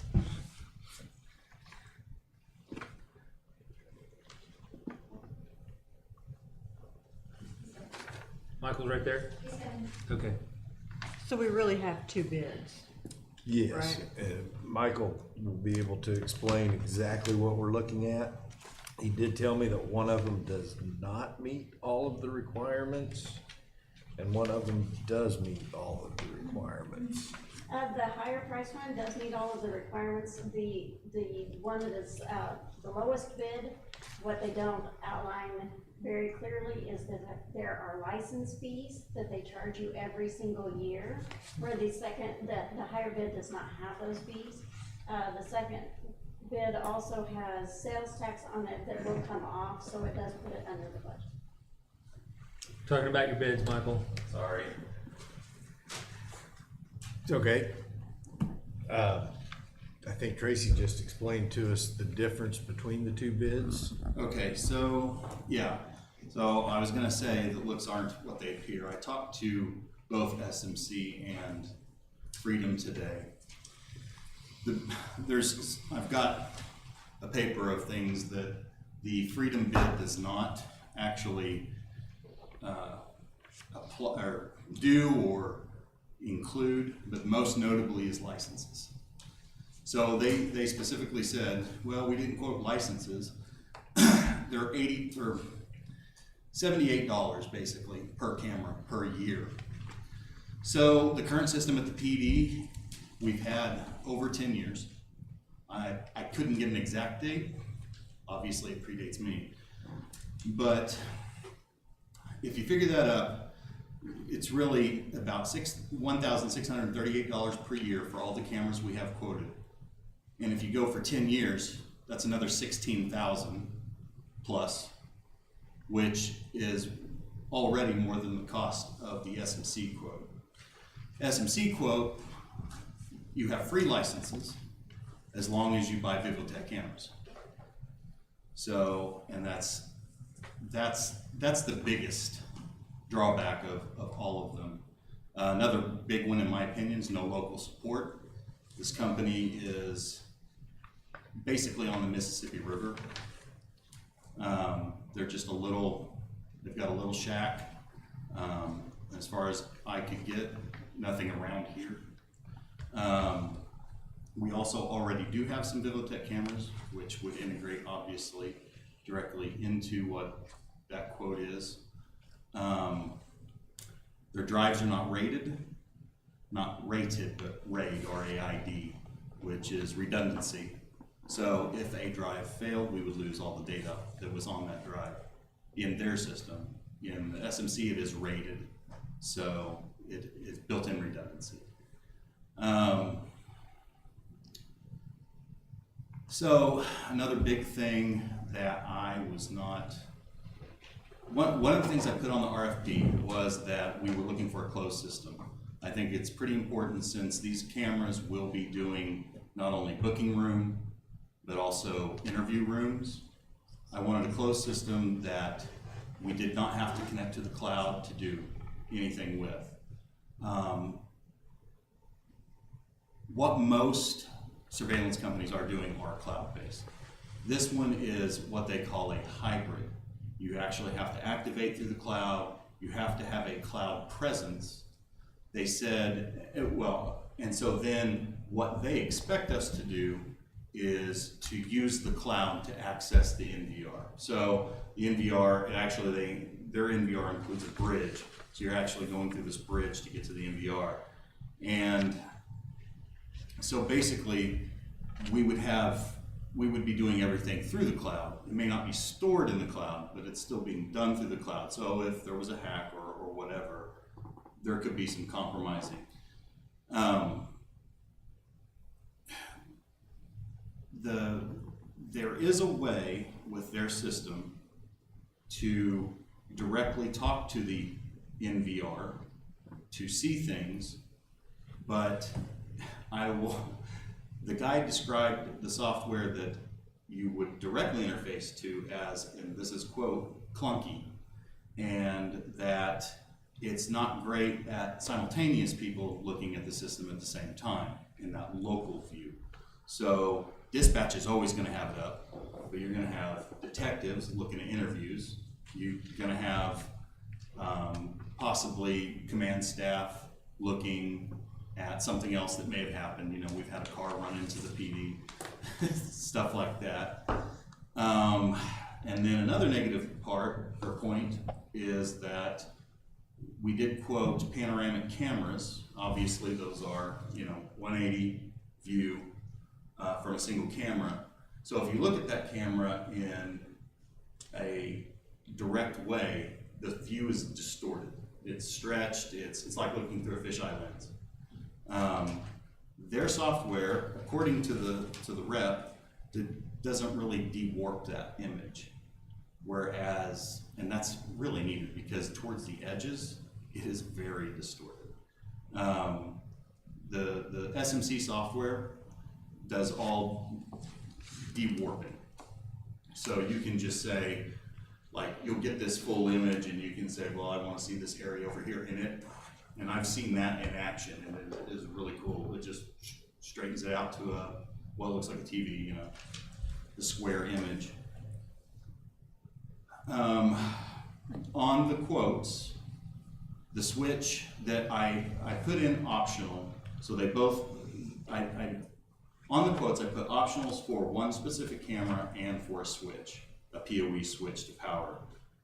I'm not going to buy the switch from either one, doesn't matter.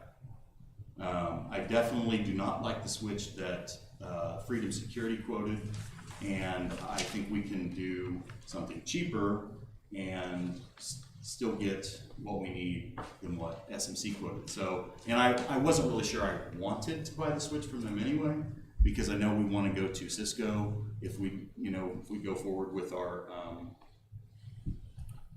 network and host project that was in the Capitol. So I'm not going to be buying the switch from them anyway. Another thing I forgot to mention, another thing on the SMC quote is they included tax because they didn't include it. It's the software that did it. We don't have an account with them at this point, so they didn't have a way to take out the tax. But we wouldn't be paying the tax, so that 29 is not real. It's 26.9. It's that subtotal is actually what which the subtotal comes in anyway under budget. So how much did we have budgeted? We have 27.5. 27.5. Yeah. So Mikey, from an IT standpoint, because I'm computer stupid, okay? A lot of technical jargon I've thrown at you. Well, there is. But from an IT guy's standpoint, somebody that's gonna have to be dealing with this, you're saying the more expensive one is the better way to go. especially in the long run. That's all I it's- need to know. It's no question on that. When you pay licenses per year, per camera, that gets expensive very quickly. And you're not even including, hey, do you wanna add another camera? If you do, well, you start adding more licensing fees. The Vivotech system, as long as we buy a Vivotech camera, that's all we pay for. So, Yeah. I personally think we need to choose the SMC What about quote, but I'm here to talk to you, or let you guys help me make that decision, see what you guys feel like. They're both NDAA, not compatible, what's the word I'm looking for, compliant, which is that John McCain Act, and not buying certain electronics from certain countries. So I would entertain a motion to accept the quote or the bid from SMC. I make said motion, sir. So I have a motion to accept the bid for SMC for cameras for the PD. Any discussion? All in favor, say aye. Aye. Opposed? Motion carries. Thank you. Sorry to make you wait. It's okay. No, it's not. Um, It's 9:30. So, staff reports. We have a resolution. Oh, I forgot about that one. And now don't have So it pulled the up. resolution is for a budget adjustment on the police car that was involved in an accident, not the PD's fault. The insurance has, of the individual that hit the police car has paid, 25,000, wasn't it what they paid? Yeah. And then the insurance stopped, the gap, paid 5,000, so a total of 30,000 because they only paid a depreciated value. But it has to be replaced, so that's what the difference is, and that's with outfitting the car as well. So yeah, in the packet is resolution 2041.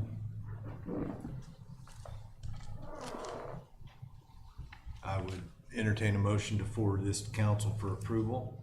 I make said motion, sir. Motion to forward it to council. Any discussion?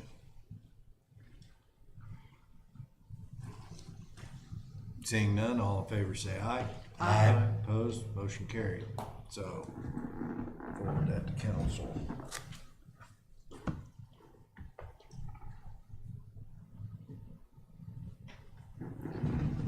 Now, we are ready for staff reports. And the first one, I think, is to discuss our next meeting. Is that correct, Tracy? Yes. So I will be out of town during our next regular scheduled meeting on June the 10th. We still need to perfect the budget that we heard tonight, or the budgets that we heard tonight, with Tracy making the changes that we discussed tonight.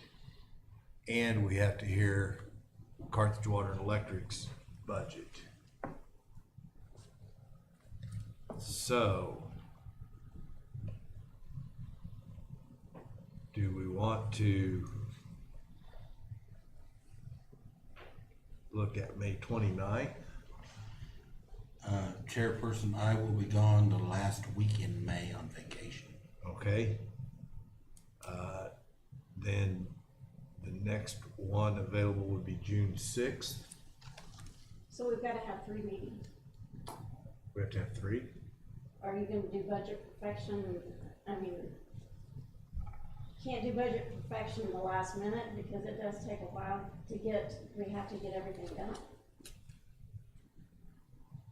Or you can move up. So we way can up. go the 22nd, which would be a week from this Wednesday.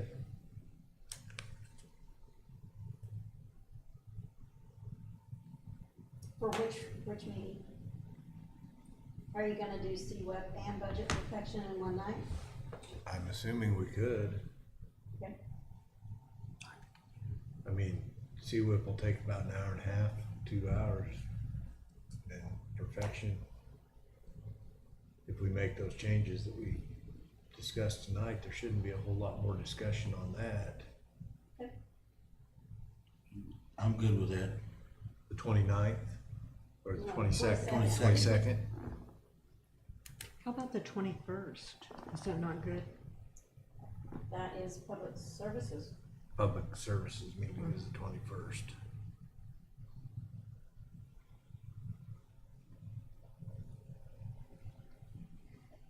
Okay. We can do the 23rd. I can't do the 23rd. 22nd it is. I prefer to not do. At 5:30? if Possible. There's no other night that week. So the 22nd at 5:30? Because the 20th is public safety, 21st is public services. You can't do the 23rd. So that only leaves Wednesday.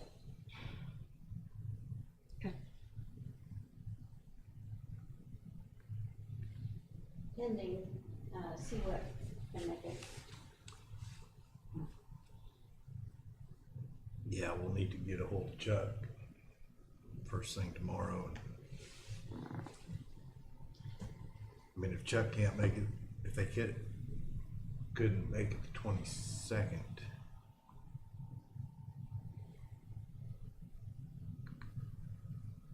First Monday of the month is June 3rd. That does not give enough time. No? Okay.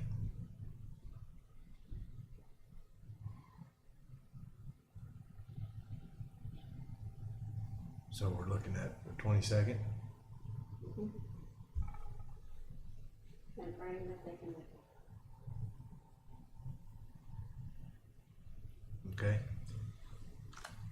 So I would entertain a motion to hold the next budget meeting on May 22nd at 5:30. So moved. Got a motion to hold the next budget meeting at 5:30 on May 22nd. Any further discussion? All in favor say aye. Aye. Opposed? Motion carried. Okay, so that will be in place of our June 10th meeting, because I will be out of town that entire week of June 8th to the 15th. Will we won't need to schedule a meeting later in that month, will we? We shouldn't, because We might have to for budget adjustments. after the first reading. For the current fiscal year. Because we've been doing resolutions, so we need to put it in a council bill, but we can't do council bills at the moment. Okay.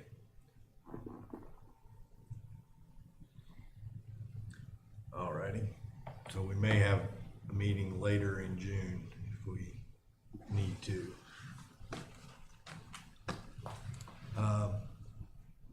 Any other staff reports? Marijuana tax came in at 12,400 this month. Sales tax revenues were up quite a bit. They actually, for the same month last year, they're $52,000 higher. Year to date, we've been trailing from the previous year just slightly. We actually have now surpassed last year's total, so that's very good. And use tax came in at 125,000 versus 74,000 last year. So we're at 1.2 million for the current fiscal year in use tax. Good. Alrighty. Anything else? Only thing I have is you're gonna start seeing some budget adjustments and things like that for the tornado damage. We're still assessing, but a lot of stuff's gonna come your way. It's expensive, so. So are we getting any state, since it wasn't a tornado, is the state? So, NWS says it was a tornado from the city limits, basically the first mile. SEMA has offered a 50% reimbursement grant. It only covers a few things. But if the mayor does declare a disaster area in Jasper County, then we'll be on the FEMA route, and we're already documenting and already ready to go for that. That would give more more things to be reimbursed. So one way or the other, we're gonna get some money back, but you've been around a long time, you know that'll be 2 or 3 years from now, but we will get some reimbursement one way or the other. That's all I have. Chris, anything for the committee? I have nothing further. No, thank you. Well, I'm sorry it is lasted so long, but we It's used to been do this over 3 nights. Yes, sir. And we got it all done tonight, so I think that's It's been very, extremely educational. says a very big thing about this budgeting software. This OpenGov has made it a whole lot, or ClearGov, not OpenGov. ClearGov, yeah. Thank you for all your efforts. Yes, thank you, Tracy, for all you've done on this. It really does make it a lot easier to be able to see it like this. Before it was 100 and some Dorothy did the printing. spreadsheets, and so. Dorothy's a printing fool. I make a big fuss. So I would entertain a motion to adjourn. So moot. Motion to adjourn, all in favor say aye. Aye. Motion carried, meeting adjourned.